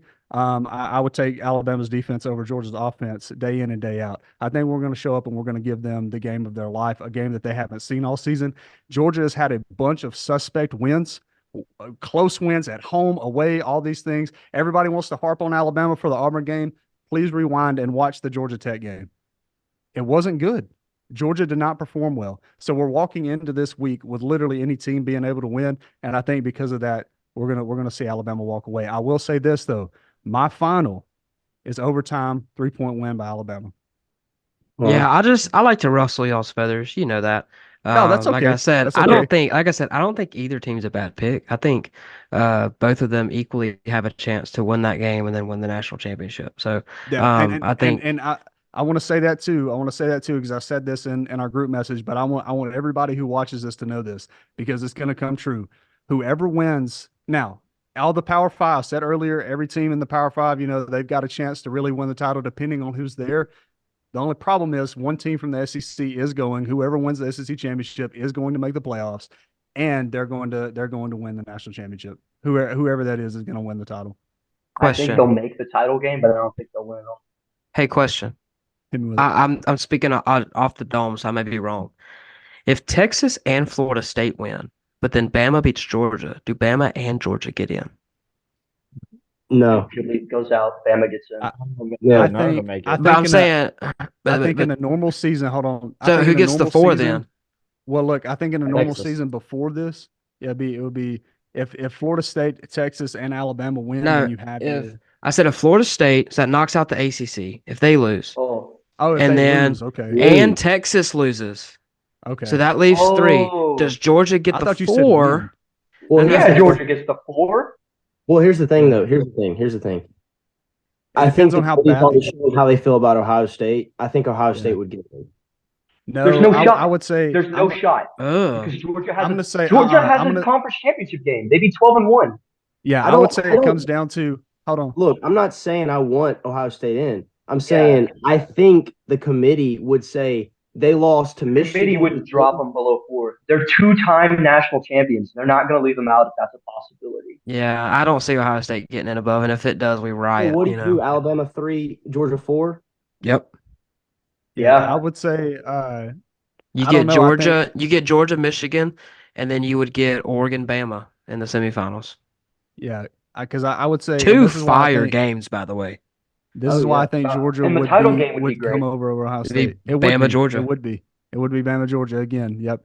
I think that Ohio State definitely is not going to get the bid over Georgia if Georgia plays a close game with Alabama. Now, if for whatever reason, which this will not happen, but if Bama were to go and just freaking walk the field on Georgia, then of course Ohio State's going to get the bid over them. I think but- out of every scenario though, that has to be, to me, that's the most likely when it comes to talking about upsets. I think the most likely is a lot of the top seeds win, but like Oregon beats Washington. But when it comes to upsets, there's a good chance Louisville can upset, as we'll get to that in a second. They could upset Florida State. There's a No. there's a good chance or decent chance Oklahoma State could do something, right? Like it's not certain. But bro, if we got Bama and Georgia in this playoff again, that'd be phenomenal. I mean, I'd be happy because that means we're in. I'd be completely fine with that. But I do want to touch base on one little thing before we move on. Jason McClellan is questionable. I don't know if he's going to be able to play. I don't know if you saw anything about that, Corey. I haven't had any updates on that. I think that he has also out? Ja'Cory Brooks. He has a shorter. Oh yeah, but Brooks has kind of underperformed this season. He came into the season being one of the most touted on our team, and he hasn't really performed the way he's supposed to. I'll say this about our running back situation though. I think he has turf toe. And the reason why I believe that is because Saban came out after the game and said it's been an injury that's been persistent all season and it just flared up. Well, there's only one foot injury that flares up, and that's either a fracture or turf toe, which is basically a fracture. So I think that's what it is. So he is questionable. I will say this though, Jace McClellan's not the best running back on our team. He just so No. happens to be the veteran running back. I think that Right. Roydell Williams is a more physical back, which is insane to me because Jace McClellan looks for contact, but I think Roydell Williams does as well. And we've got some sleepers on the team as also. I think Justice Haynes is going to be somebody that we really lean into Yes. if McClellan's not in. Yeah, I think So, I think he's going to be great for our future at Alabama at the running Mhm. back position. I really like the way he runs. Yeah. But we can't run the ball if our offensive line doesn't show up, and that's kind of something that I've had issues with all season as well. We've looked apart in the Tennessee game, in the Kentucky game, even in the LSU game. I feel like we held the line well, and I feel like this is what makes me nervous about the game. Georgia's got a great defense, and they're going to bring pressure. Kirby Smart knows how to bring pressure. Especially, he's going to know that he wants to make Milroe make quick decisions, and in quick decisions, you force turnovers. And I think you saw that in the Texas game. I think there was pressure in the Texas game, and then on top of that, Sure. we jump offside or we false start. You have so many penalties on the offensive line; it doesn't help out Milroe either. Sure. So I think it's going to be giving him time in the pocket to make those decisions. I mean, we've seen him. If he can have no pressure, he can throw beautiful balls 20 yards down the field to one of our receivers and no big deal. And then if not, he can easily get around the pocket and go and make plays with his feet. And the running game is going to start from the same thing. Offensive line. It's going to be containing their defensive line, their linebackers getting 5 yards up, going until the whistle blows, and not getting false starts. You're killing yourself when you do that. Sure, and I I think want to that's gonna push. be tough. I want to push against that just a little bit. I think, and I don't think you didn't. I don't think you were not saying this. Our run blocking on offense has been fantastic all season. I don't think that we've had many issues there. Now coming down to our pass blocking, it has been a little sketchy. Here's the deal though. Jalen Milroe at the beginning of our season was not helping our offensive line at all.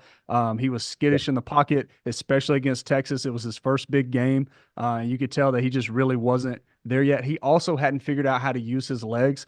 Jalen Milroe has been touted as one of the fastest players on the team. And to be that size and to be that quick, he had not figured himself out yet. Now, though, I think we'll see, and I think Kirby Smart knows this. There's a reason why I think he overhyped him, but there's a reason why this man said he's like Tim Tebow and Lamar Jackson. He knows that if he puts him under pressure, he better be able to sacrifice a player to drop back and spy him, because if not, if they bring the pressure, Milroe might actually run somebody over and keep going. He gave old boy a concussion this last weekend Yeah. in Yeah. a trucking incident. Yeah, I So think we can all agree it's going to be a great game. I think that it's going to be a fun one to watch. I'll be in Houston, getting ready to go to watch the Broncos the next day, play the Texans. I'll be hopefully at a big barbecue spot, just eating some good food. But I know we got some more games to get to. So yeah. Can we do AAC and Sun Belt at the same time? yeah. So yeah, just American Conference and Sun Belt. For the American Conference, you have SMU versus number 23 Tulane. I have Tulane winning. I think Tulane's just a solid team. And then Sun Belt, you have App State versus Troy. I think Troy win this. I don't really know much about the Sun Belt, but I think Troy's pretty solid. Yeah, I got Tulane over SMU, but I think it's gonna be I think this has the chance to be the second best game of the weekend because SMU's offense is ridiculously good, and I think Tulane has a great defense, and they could put up numbers themselves. They're definitely not bad in that area. So I think that's gonna be the second best game. I do have Tulane, roll wave. Love my Tulane boys, and then I do have Troy winning the game in the Sun Belt as well. I think they've had a phenomenal season. This is a revenge game for them against App State, so I think they're going to play that card really well. Get ready, play some hard nosed football. And let's be honest, App State shouldn't be here. ULM should have beat them in week 4, but they kicked that like 50-yard field goal to win the game. So App State always plays hard. They're probably over the past like 10 years has been probably the most consistent top 3 of the non-Power 5 teams. They've been phenomenal, but I think Troy not playoff, revenge game gets a win against App State. So I got Troy and Tulane. Yeah, I'm gonna take Tulane as well. I think SMU has like the number 4 in the country as far as points per game. That's pretty crazy. Yeah, Oklahoma held them to 11. Hey, couldn't Dang. beat TC. Couldn't beat TCU though. Dang. That's crazy, Jacob. Yeah, I'm gonna take Is that Tulane. their two losses? Is Oklahoma and TCU? Because they have two losses. Yeah. Wow, what two losses? Yeah, Mhm. I'll take Tulane in that one, and then I'll take Troy against App State. Like you said, revenge game. Give me Troy. Yeah, for the Sun Belt, I got Troy. I mean, I didn't watch the Sun Belt, but Troy's 10-2. Last year, Troy did really well, so I think they'll win. For the American, I've got Tulane. I think Tulane could have beat Ole Miss if they had their starting quarterback, because they had 4 possessions where quarterback play led to turnover on downs, and Ole Miss scored immediately right after that. So give me Tulane. Roll wave. For Sun Belt, I've got to take Troy. Just as an Alabama boy myself, I got to support the home team, and I support all Alabama teams except for Auburn when we're playing them in the Iron Bowl. Outside of that, though, I can give you a go Tigers. So I say Troy all the way. When it comes to the Tulane SMU game, both teams are undefeated in their conference. All right. Yeah. I think you're right, Lucas. I think this has got a lot of hype behind it. Let me tell you a good reason why I think there's even more hype than maybe you guys can see. As a resident of New Orleans, Louisiana, the Saints have been buns for 2 years in a row. All right. So, guess who's been all right though? The Tulane. wave. Go Tulane. Wave, baby. Tulane. So I'm telling y'all, the city is Hey, rallying behind Tulane. Hey, It's crazy. it's at Yeoman Stadium, baby. Yeoman's Yes. gonna be packed. It is. And I'm telling y'all right now, the city is behind Tulane. I've seen more Mhm. Tulane flags, stickers, posters, all this stuff, people wearing the jerseys and stuff. It's crazy. I've never seen that before in New Orleans of being here for half a decade. And it really is. I think the city's If behind them. I think Tulane's got the hype. They're gonna do it. Dude, if Tulane could like market in New Orleans instead of this thing, like so most of y'all don't know, I used to live in New Orleans too. That's how Corey and I know each other. Is man, if they could market that for college football, Tulane could Yeah. be a powerhouse in the AAC every year. Because so many, Oh who man. wouldn't want to live in New Orleans and play for Tulane for college football if you're not like a 5-star, right? Yeah. So Roll other wave. question for you, Corey, since you're from Mhm. Alabama, is Troy in Dothan or where's Troy Troy is at? in. I Troy feel is like, in. I'm is trying it to think. close to Dothan? Let me pull it up real quick.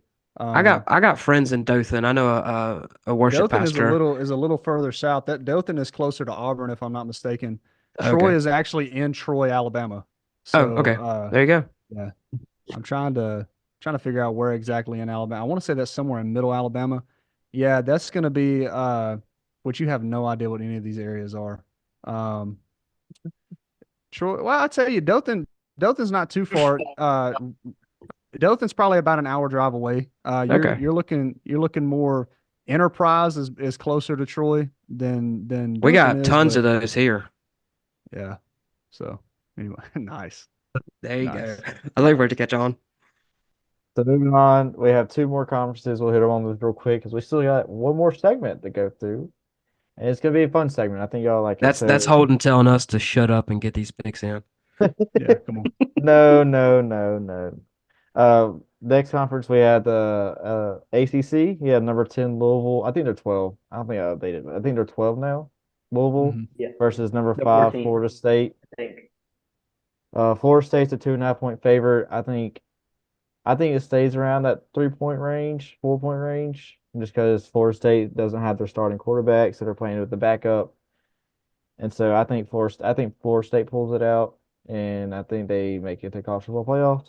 So Lucas, I want to say this. I have not breaking news, but I have definitely just saw this on Twitter because I saw it in our arguing sports group chat. So first off, I picked FSU, even though I said that Louisville could beat them because I think Louisville's defense is really good. Again, rivalry week, Kentucky, that's a big rival. You could throw that stats out the window, but they have a good defense. I think near the end of the year they were finishing like top 20 in the defense side of the ball. But I do have Florida State. I think even with a backup quarterback, they could win this game by 10, 15. But I just saw on Twitter that is their backup out with a concussion? Yeah, yeah, I that's what I'm just saw looking that at on now. Twitter as well. It's So are He they swirling is he if around. is in they're concussion It's protocol. probably a if game time decision though. if they're starting Mhm. their third string quarterback, now we could go Cardell Jones here, 2014. He can go off for 60. I don't know. But that could change a lot of things. Because I think their third string is a true freshman. It's something Glenn, I think, like Brady Glenn or something like that. Yeah. And so if you start your third string, I don't know. I'm still gonna stick with FSU, but we'll just see what happens. That could be a big, big loss because starting a true freshman in the conference championship game, that's a big stage. So I'm gonna roll with FSU though. Yeah. I'm gonna pull the upset card here. I'm gonna go Louisville, and here's why. So obviously they lost Jordan Travis, and I think that plays a big part in it. Honestly, even if they don't lose Tate, their second string, I think they still lose with him playing. Uh, he hasn't had great games even whenever since he's been playing. Obviously, he came in for Jordan Travis and threw for over 200 yards and against a no-name team. So it's not impressive to me. But against Florida, he only threw for 134 yards. He didn't even throw a touchdown. The only reason they won the game was because of Trey Benson, their running back, and he's phenomenal. Rushed for 95 yards, 3 touchdowns. And I think, honestly, he needs to go and give that man a big hug because that's, I think, the only reason they won that game. Louisville, though, you know, I've been skeptical of them all season, and they've continued to prove me wrong. They beat Notre Dame. Obviously, it was at Louisville, but still, at the time, Notre Dame was kind of still being hyped up. As much as we hate Notre Dame, you always wonder, are they going to still go a long way in their season, being undefeated and make a name for themselves, possibly in the eyes of the committee? But they shut that out pretty fast. They had lost to Ohio State, and Louisville was basically able to put the nail in the coffin for their discussion. Their offense looks good. Their quarterback is good. I don't know, man. I think their defense is going to be good enough to stop a second string quarterback or even a third string quarterback if Tate can't go. And I think it really affects. I'm not saying they're not deserving to be in the Final Four, but I think it's not going to be a good matchup for anybody if they did make it. I think anybody's going to beat them. You can put anybody in 1, 2, and 3 and put them at 4, and anybody would beat Florida State without Jordan Travis. And so, with that being said, I'm not making my decision based off of that, but I do think it affects them really big to not have him at QB. They do have some good wide receivers. Keon Coleman is a great wide receiver. He may not be, one in the country, but he can make an argument. He's super athletic. He's tall. He can make plays. And that'll be what Louisville needs to stop. It's going to be stopping their key players out of Keon Coleman, Benson, stop their run game. If you can do that, I think Louisville can put up the points. I think it's just going to come down to stopping Florida State. If they can do that, I think they can pull off the upset. So I'm going to go with Louisville in this game and ruin Florida State's chances of making the college football playoffs. Yeah, so I have Florida State winning. This is going to be a game where I'm going to root for Louisville to win, but I have Florida State winning. Um, their offense, Louisville is 26, Florida State's 31st. Obviously, a little bit inflated because of the Jordan Travis situation, so Florida State's offense has declined. With that news swirling around, the line is now favoring Louisville now. It seems to Florida State fans on Twitter that this rumor may actually be true because of the concussion that he may or may not have suffered, that big hit. So with that being said, Florida State's offense is going to be through Benson. Can Florida State establish this run game? I really don't know because Louisville's defense, they are top 20. I don't know how much of that is inflated because of the schedule they play, right? We talk about ACC's probably doesn't have a lot of depth this season. And Louisville hasn't really played anybody outside of like Notre Dame. Duke was okay at the time, but they had kind of fallen off. I look at Florida State's defense being a huge factor in this game. Can they force turnovers? That's exactly what Kentucky did. Kentucky forced 30 turnovers, won the game 38-31. Florida State's turnover margin plus 11. They're generating turnovers. Louisville's plus 3. There's kind of Florida State's defense has only allowed 23 touchdowns compared to Louisville's 31. I think that's going to be a huge factor is can Florida State make stops so Florida State has many opportunities to go down and score because without Jordan Travis, the likelihood of them scoring on the majority of the possessions they have during the game are very low. And I think if Florida State's going to run the ball a lot, it's going to chew up a lot of clock. That's not a lot of possessions. You're probably not going to throw your third string quarterback in and be like, okay, we're going to make you throw the ball 35 times. We're going to run a balanced offense. That's probably not going to happen. But I think this is strictly going to come down to, can Florida State get stops? Can Florida State establish the run game? And like you said, get the key players involved. I think they can do it. They have the talent to do it. But I have Florida State. Yeah, I'm gonna have to agree with you on a lot of those points. I take Florida State on this as well. Regardless of if they have their second string or third string in, I think that Florida State's going to pull this off. I want Florida State to lose in my head, but if I had to put money on it, I just have to take them. And a couple reasons, not even have to do with Florida State, but it has to do more so with Louisville. They've had some sketchy wins here at the end of the season, and that game against Kentucky was downright awful. And I think they pulled together a solid second half, but I mean, they still couldn't win the game. And if they were going to make a statement at all, they could have beaten Kentucky, walked into this week along with the other one-loss teams going into a conference championship, and then Louisville might have been in a discussion like, hey, if they beat Florida State, what do we do now? But I think their loss to Pitt earlier in the season definitely damages them. I can't put any trust in a team that does something like that.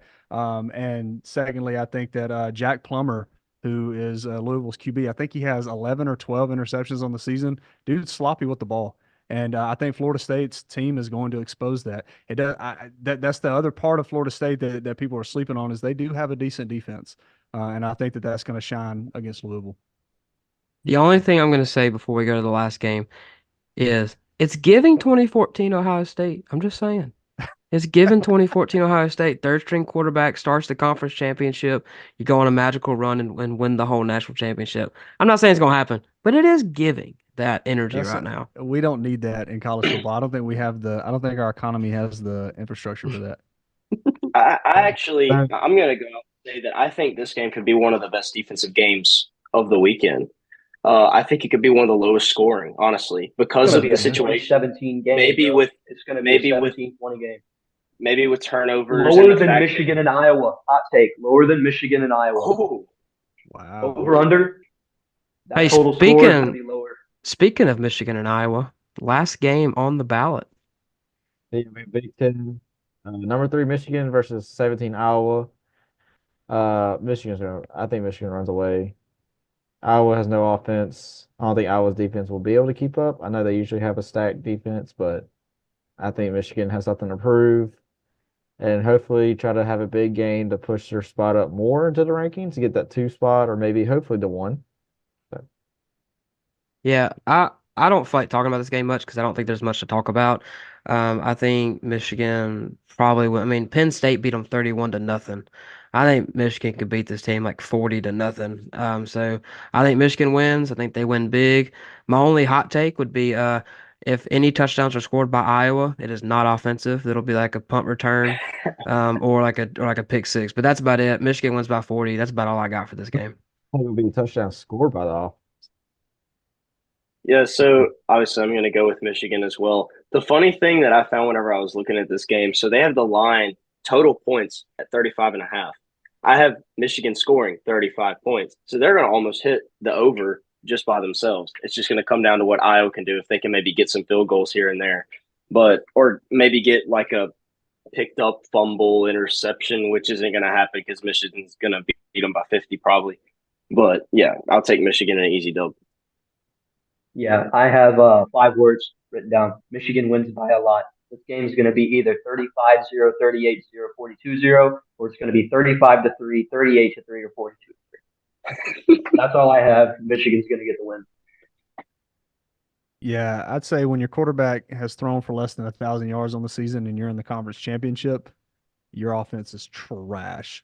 And so I think that Iowa's going to struggle a lot if they even put any points up on the board whatsoever.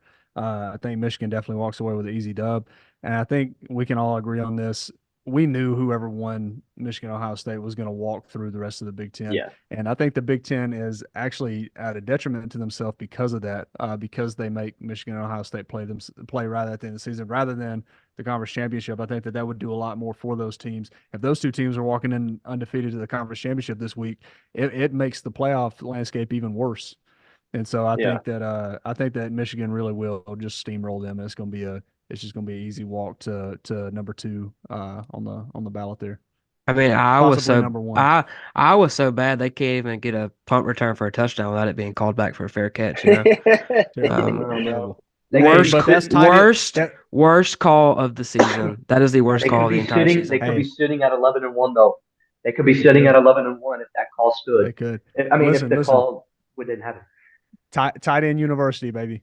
Yeah. Yeah. Mhm. They've Hands got down. some corn-fed beasts. Maybe there will be a tight end that shines this weekend for them. Maybe that'll be their only offense. We'll go for like gets them in 150 field and goal range. they'll have 120 yards or 170 yards offense. Their leading receiver is their tight end, Eric Shocker. All. Eric All. Shocker. Eric No. All, Eric the All- next Eric does NFL all. great. The next Yep. NFL great right there. Yep. You've heard it here 299 first. yards on the season, baby. Yep, you've heard it here first. Yeah. Next NFL great. So that will end our segment for college football. You heard it here. You heard all of our predictions, our picks, who we got for winning the championship. So thank you, Corey McKinney, for joining us Yeah, tonight. Enjoyed having your insight. Enjoyed all of the feedback you've given us. When Are we you started the podcast. are you sticking around for the last segment? I gotta go, man. I gotta dip Yeah, out. it's a little late. It is. Yeah, it's very late, 11:30. All right. But See you Thank you, guys. Thank Corey. y'all for having me Thank on. you, I Corey. appreciate I it. appreciate you, No man. Thank you. Hey, when Alabama's playing a national title game, y'all bring me back on and we'll argue about that too. Hey, we I'll will. take you any day. we'll I'll just see. put a mic in front of you and hit record, and I'll walk away. So All right, boys. See y'all. See ya. Have a blessed one. Corey. Okay, go What a Hey, man. What a man. I love Corey, man. You're Boys, it is now time for our last segment of the evening. Hey, if there's anything I love, it goes like this. I love the Lord. I love Jesus Christ. I love God. I serve him faithfully. And I love sports. But there's a third thing I love outside of those two in my family. It's this. I love movies and I love Disney. I'm a Disney buff, Disney fanatic. I watch everything Star Wars, Marvel, Pixar, and I'm super excited for this next moment as we're going to do a Disney/Pixar movie bracket to see out of us four, what is our favorite one? Now, we will go down this list. There may be some old movies that are not on here, and maybe some new ones that are not on here, but I didn't make the bracket. We are using Bracket Fights. It's a great website for this. And so as we get into this, I'm pumped to hear what the guys think and maybe even what you think. Okay, so the first movie on the ballot, we have Notre Dame and we have Pocahontas. Now, both of these I don't really care for, but I have watched Pocahontas way more than I've watched The Hunchback of Notre Dame. What do you boys think? I say give me Pocahontas. Pocahontas? Yep. Pocahontas it is. There we go. Ooh, let's get it. Pinocchio versus Tarzan. I'm a huge Tarzan fan. I'm gonna go I like Pinocchio. Tarzan. I think Pinocchio has a Tarzan. good message, not the lie. Yeah, Mm. Tarzan. Well, Got to be Tarzan. yeah, come on. Phil Collins wrote the music for Yes, Tarzan, dude. and it's so Oh my good. gosh. Okay, Yes. so Tarzan wins. Holden, you look like Pinocchio. Okay, next Yeah, one. bro, your nose is growing. Now, Your forehead Get around. grows. we have Treasure Planet, and this is the second. This is Ralph Breaks the Internet. I have not seen Treasure Planet in a long time, Wreck-It but I Ralph. remember when I watched it, it was fire. But I'm gonna let y'all because Ralph Breaks the Internet's more y'all's age, I think. I've never seen Wreck-It Ralph. Treasure Planet, so I'm gonna go Wreck-It Ralph. Wreck-It Ralph, yeah. So this is Ralph Breaks the Internet. This is the second one. Just remember Yeah, that. Yep. Yeah. Okay, I think this one's pretty easy. Pretty easy. Raya, Inside and, The Last Dragon versus Inside Out. I actually don't care for Inside Out, but I do think it's a superior movie to Raya and The Last Dragon. Yeah, I inside. agree. Give me Inside Out. Inside Out. Inside Out. Okay. A Bug's Life and Toy boy. Story 4. I'm gonna go ahead and let you know now. Toy Story 1 through 4 is my favorite movies of all time. So for me, Toy Story 4 gets the vote here. Oh, this is tough because Toy Story 4, they should have ended it on 3, in my opinion. So I kind of want to lean A Bug's Life because it's a classic. I like Toy Story 4 in the story, but they should have left it at 3. I want A Bug's Life. I'm go Bug. Give me Bug's Life. Bug's Life for the win. Classic. I Me and think I'm gonna Jonathan go and Bryce and David saw Toy Story 4. Remember that? Before we all went to college? Yeah, I think I'm going Toy Story for that reason, dude. Like, So I'm it's two sorry, but 2-2. Holden like or Jacob, Stockley, Jacob, could Jacob, I anyone get why you're flip? saying, I get why you're saying A Bug's Life, Jacob. Like, I completely understand. I love that Give me movie. Toy Like, Story 4. I switch. I love Toy yeah, Story. It's just, yeah. I Give mean, me it's Toy our Story. childhood. Toy Story 4 Yeah, moves and on. that's yeah. Oh, Okay, the easy next again, bro. Toy Toy Story Story. 3. So Give me here. Give me here. 101 Dalmatians versus Toy Story 3. Toy Story 3 gets the win in my Toy book Story here. 3. Yeah, give me Toy Story. I had the Wii game. Okay, so how this works is we're going to do the left side of the bracket. So as we get down here, let's just see how it goes. We got Pocahontas versus Tarzan. I think Tarzan wins by the I music got alone. Tarzan. Tarzan. Okay, Ralph Breaks the Internet versus Inside Out. I think this one's kind of tough because both of these to me are kind of mid, but I would lean Inside Out. Inside Out. I like Inside Out. Okay, Inside Out moves on. Remember it's the best of four, so the three. Ooh. Ooh. Toy Story 3, bro. Give me Toy Story 3. I'm sorry. Give me Toy Story 3. I want Give me y'all Toy to Story vote. 3. I want y'all to vote first. The movie plot is elite. Okay, so 3 here's is my superior thing. to 4. Let me just give some little insight that's going through my head right now. 3 did have the better movie. 4 had the better meaning behind the movie as far as leaving and like making your decision on growing up. I don't. Oh, Give me But Toy I Toy want y'all Story. to Story 3 vote. had a Wii game. Okay, I Toy want y'all Story to four. vote first. Okay, so we have 1 for 3, 1 for 4. John Adam. give me 3. Give me 3. Okay, Yes. so here's the thing. I told you Toy Story 1 through 4 is my favorite movies of all time. Like if you said, hey, name your 5 favorite movies, 1 through 4 is the first 4, then it's a fifth. Like these are my favorite movies of all time.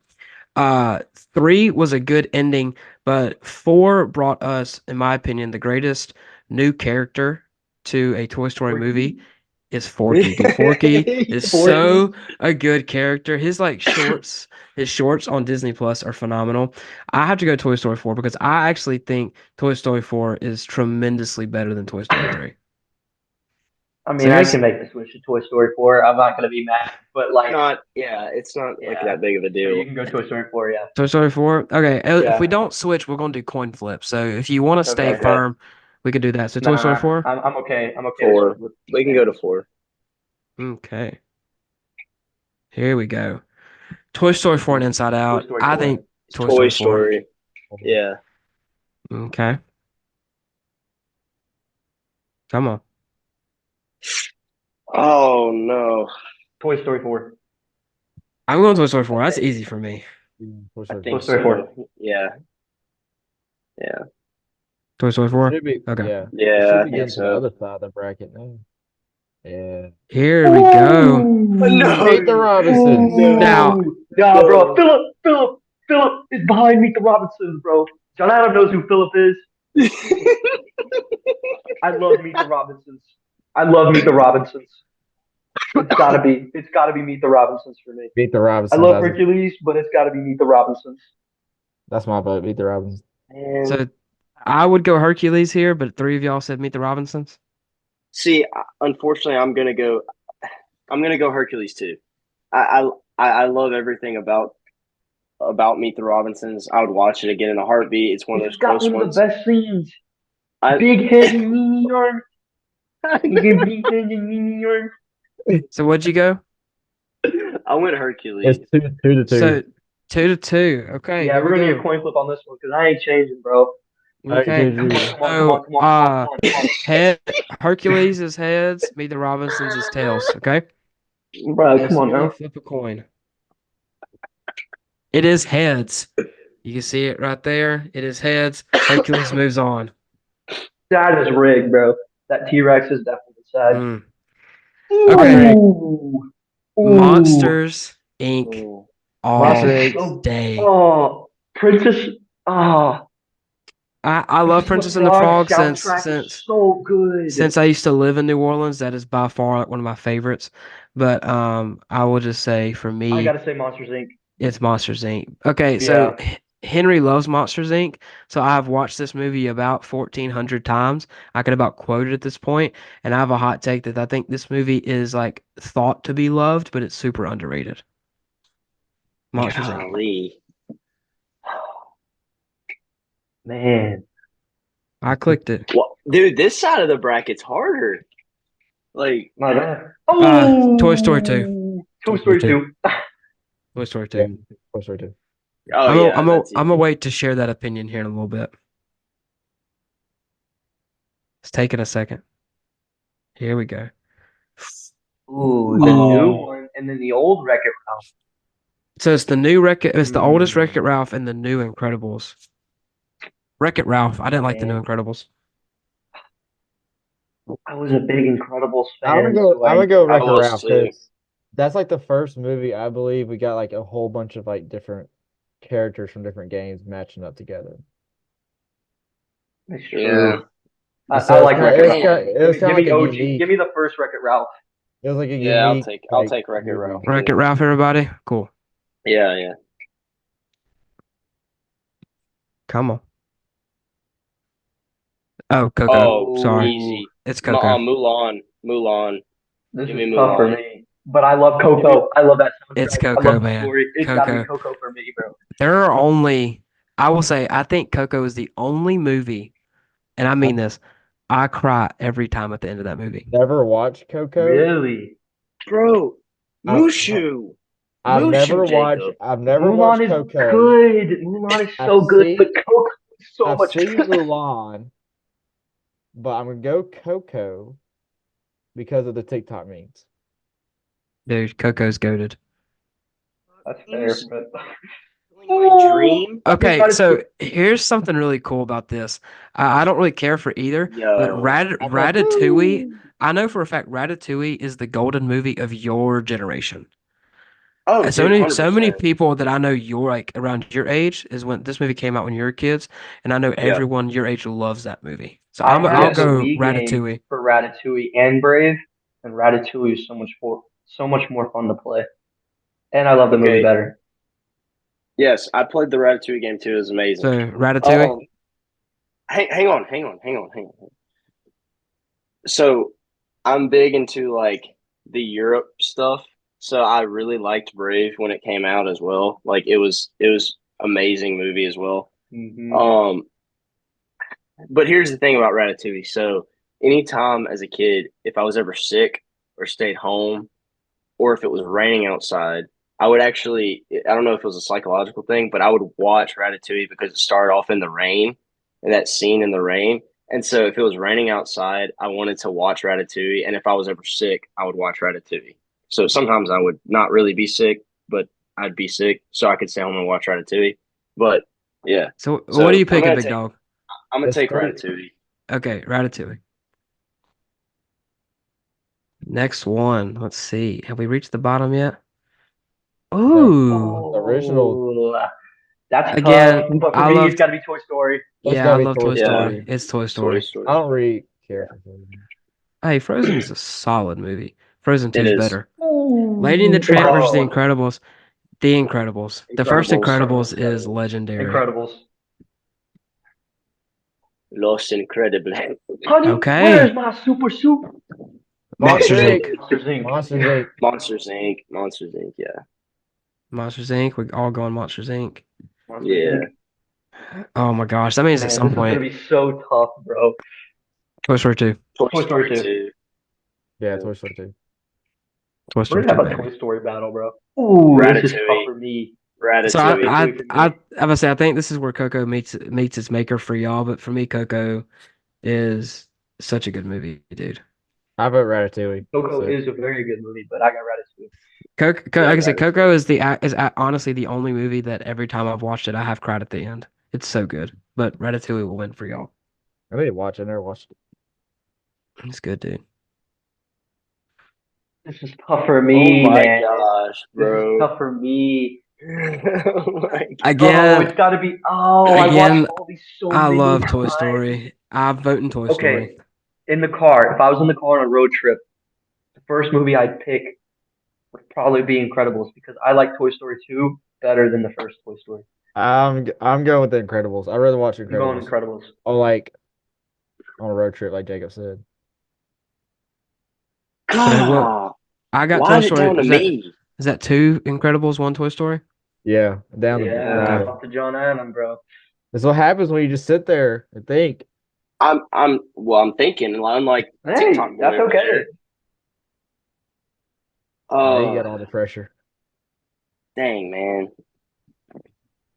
I can't get Super Shoot out of my head. Okay, give me The Incredibles. Give me The Toy Incredibles. I'm Story. sorry. Toy Story 1 is not the one I'm willing to fight over. So, Yeah, yeah. oh Monsters my Inc. I gosh, think Monsters no, Inc. no. Okay, so here's the thing.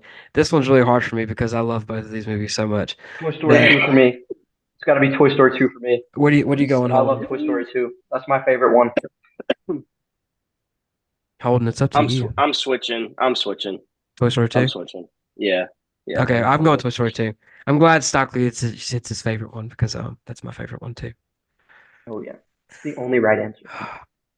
Ratatouille versus The Incredibles. Oh my That's god. Ooh, dude, this this is one's so hard. tough.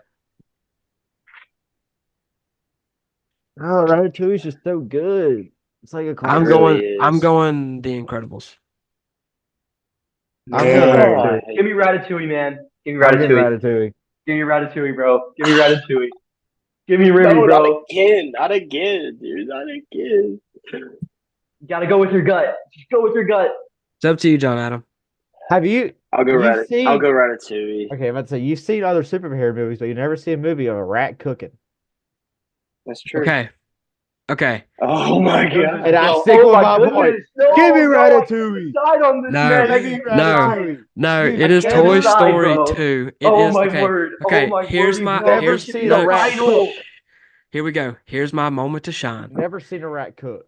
Toy Story 2 is the best Toy Story movie, and it is the best Disney/Pixar movie ever made because of the main reason that this is the first time we have to see Woody's loyalty tested to Andy. Because he could choose to go off and be famous, or he could be loyal to the kid that has been his owner since the moment he got him, and he chooses to stay with Yeah. his friends and go back to Andy. Toy Story 2 is the greatest Disney/Pixar movie ever freaking made. I mean, Bro, yeah. but like, oh, I love Ratatouille, but Toy Story 2 is my Ratatouille's so favorite. good. This should be the final. This should be the final. This should be the championship matchup. Have you ever seen another movie of a rat cooking?